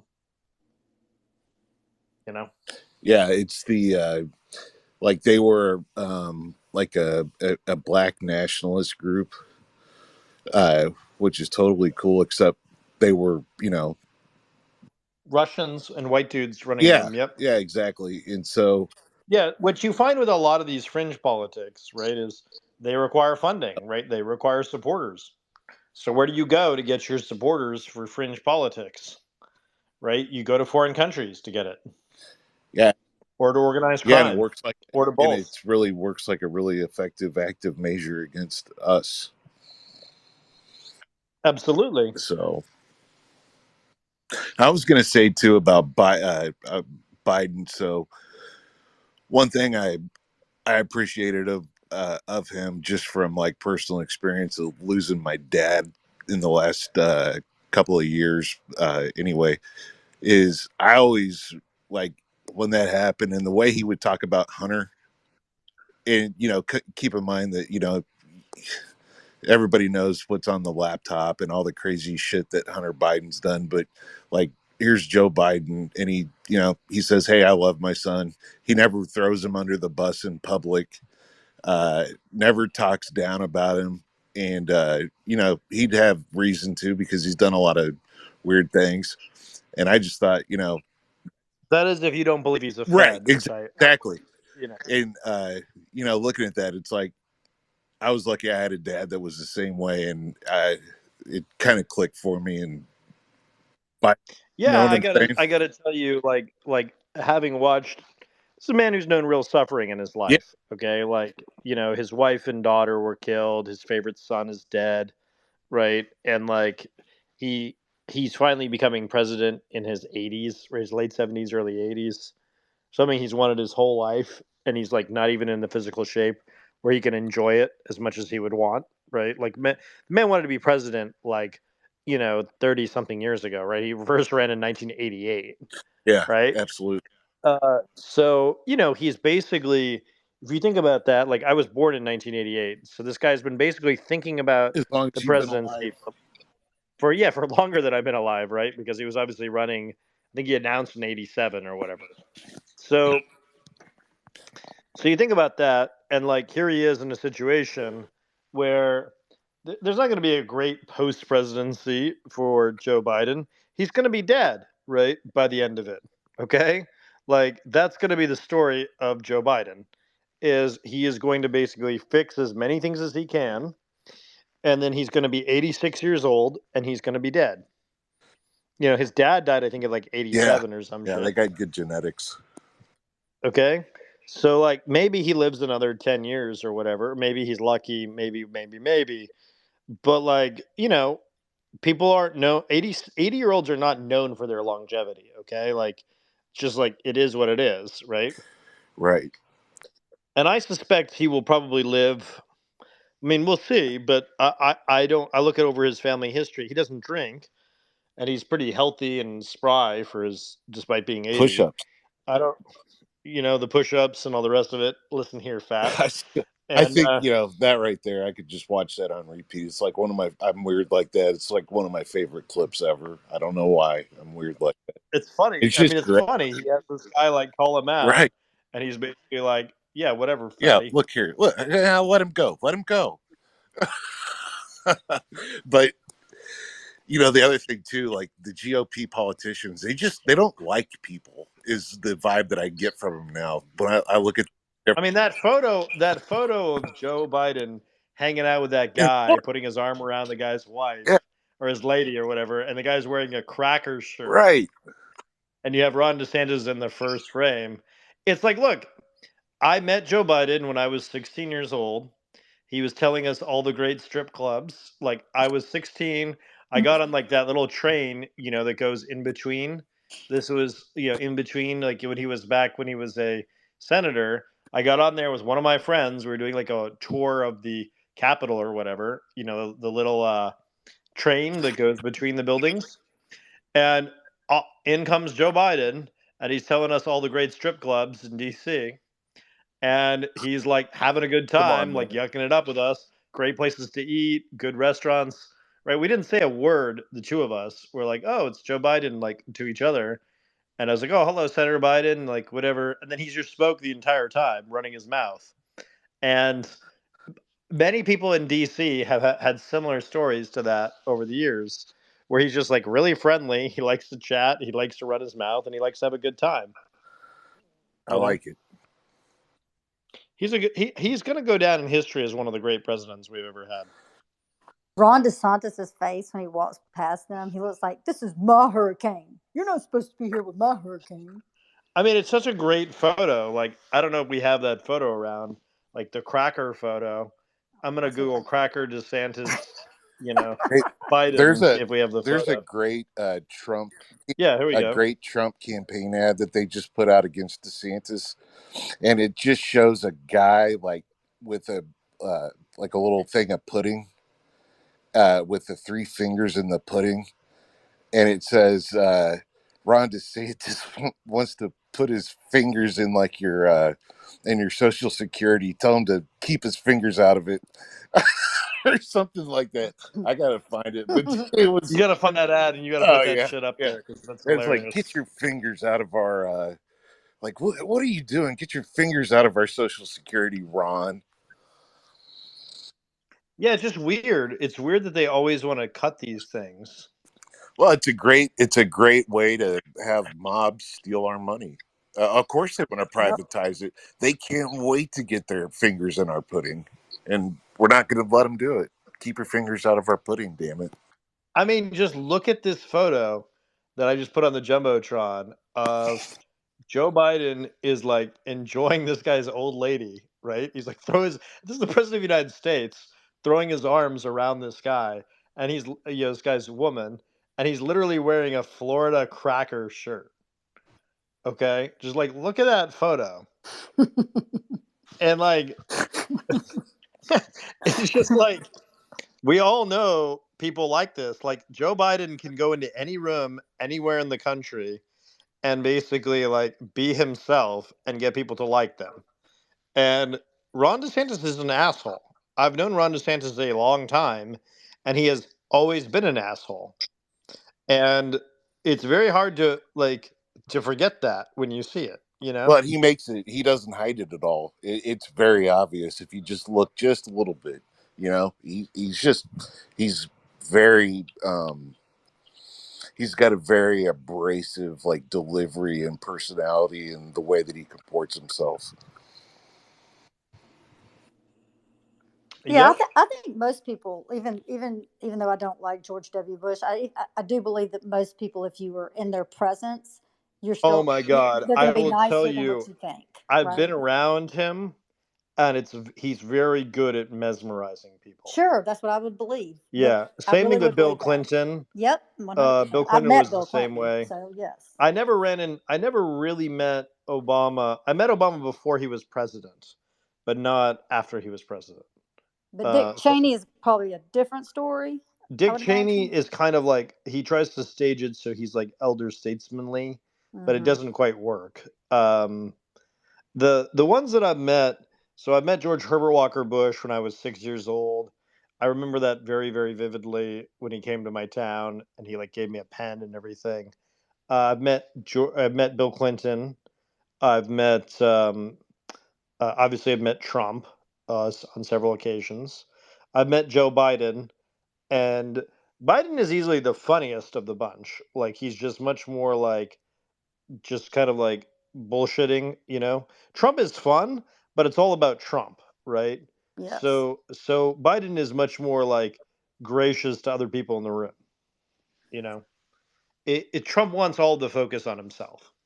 Um, and I'm told Obama was the same way. I can't totally remember, meeting Obama because I was like 16, 17 when I first dealt with him, and he was just kind of always kind of haughty and whatever.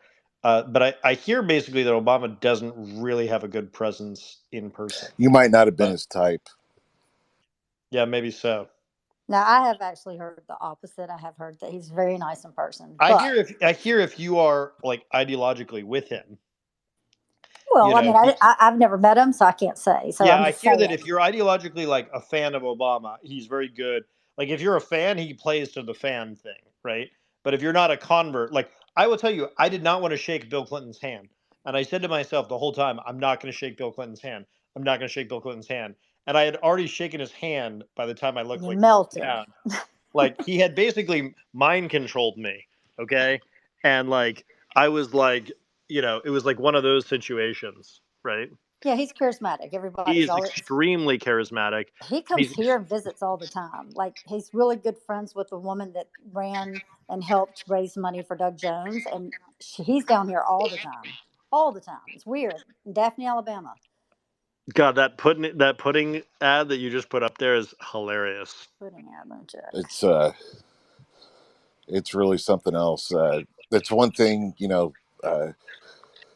whatever, whoever was responsible for the ad. I wonder if they. It's so good that I'm thinking it could have been like not exactly somebody that worked for Trump's campaign, because they wouldn't have pulled something off that good these days. But Yeah, I mean it's pretty funny. I'm gonna shut this down in a sec because it's about to be 2 a.m. here. Unless anyone has anything pressing that they want to add. If anyone wants to come up and say something, you're welcome to come up and say something. If you feel that we're too slavishly or slavishly pro Joe Biden, you're probably right on some level. But yeah, happy to have everybody here. I think in general, the frame. I'm probably going to do some stuff on genomics, and the whole, Carl Icahn fight over Illumina, which I think is very important. I don't know if people have read Icahn's letter. It's pretty good. It's pretty interesting. Let's see here. How do we move faster into what you're doing at Tradewell? Is that people need to go to your website? I think at some point, yeah. So people want to check out the Tradewell stuff. I'm not yet ready to show the Tradewell stuff on the highest capabilities of it. But that'll happen soon-ish. We're sort of rolling out features Who's going to of help it. you sell it? Do you need sales reps? I do need some sales reps at I some would Charles point. wants to partner up with like a Israeli-based company to help him. That's right. Yes, the Israelis are going to be huge. They're really wonderful people, as you know. They're our 51st state, or maybe the only state in the world that really matters. But no, I am so. We're moving into this we're selling to a lot of funeral homes because people are sequencing their deceased relatives, and they're also sequencing themselves if they have relatives that got deceased in all kinds of weird ways. What about their pets? We haven't done the pets. I have a friend who owns a pet business that does genetic sequencing of pets, so if people are interested in that, I can send them that way. So you don't want to do them? No, I mean there's I want to build a biobank of human beings, Sure, right? I understand. So But people eventually love their pets. Eventually, I think people will build genomic databases for animals to do breeding better. Um, and I think you could probably do a pretty good job of that if you were like really interested in like breeding cows more efficiently, or chickens or whatever. Yeah, for food. For food, you could definitely do it. The agricultural applications alone are pretty interesting. Will you be going into that? I probably won't. I know some people who like the GenCove guys are into that. I'm very interested in building the largest biobank for human beings on the planet. and that's sort of what we're doing with the company Traitwell. But I could do, we could do like a space just on genetics and on various nerd genetics topics, because I think you know the stuff I want to do with Google Cloud on genetic data, I think will be very interesting. And I think what you're going to see is, I think you're going to see the AI stuff blow up, but you're going to see the techniques of AI be used for biological systems like genetics databases, like facial rec, like animal husbandry or animal breeding. All that stuff is going to kind of like click over the years. But yeah, it is an interesting question. Where those things go? I mean, honestly, I've been somewhat surprised at the successes of other genetic stuff that's been done. The other big thing I'm spending time looking at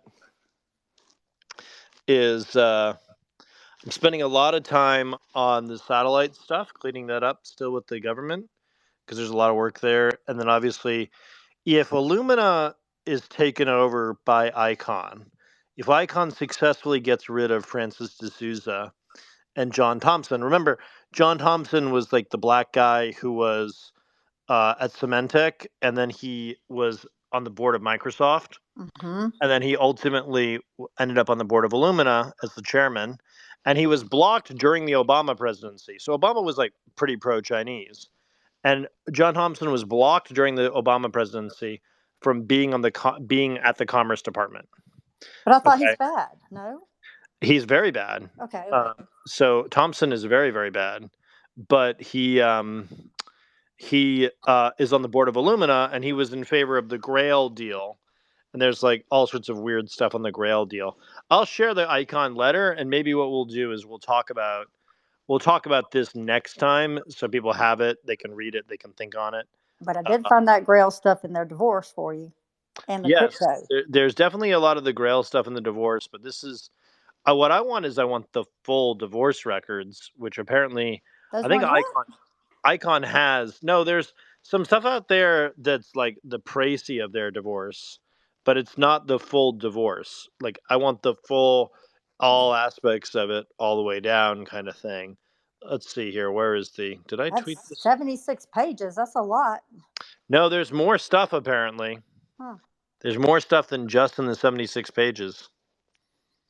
There's like supplementals. There's like all kinds of shit in there. Apparently, I haven't gone through it, but I asked somebody, and they're like about the full records.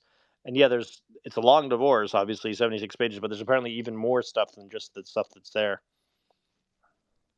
Make of that what you will.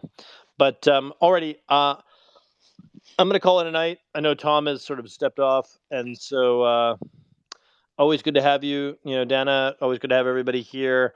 We'll do more of this coming week. I'm not really traveling for a bit, so we'll do a few more of them. Obviously, check out the Substack and check out some of the other stuff I've done on genetics, on Traitwell. And if there are things you hear or things you're curious about, my DMs are open, and I hope to hear from everybody soon. And I know a lot of people are shy, so just be friendly, and let's catch up later. All right, be well. Bye. Good night.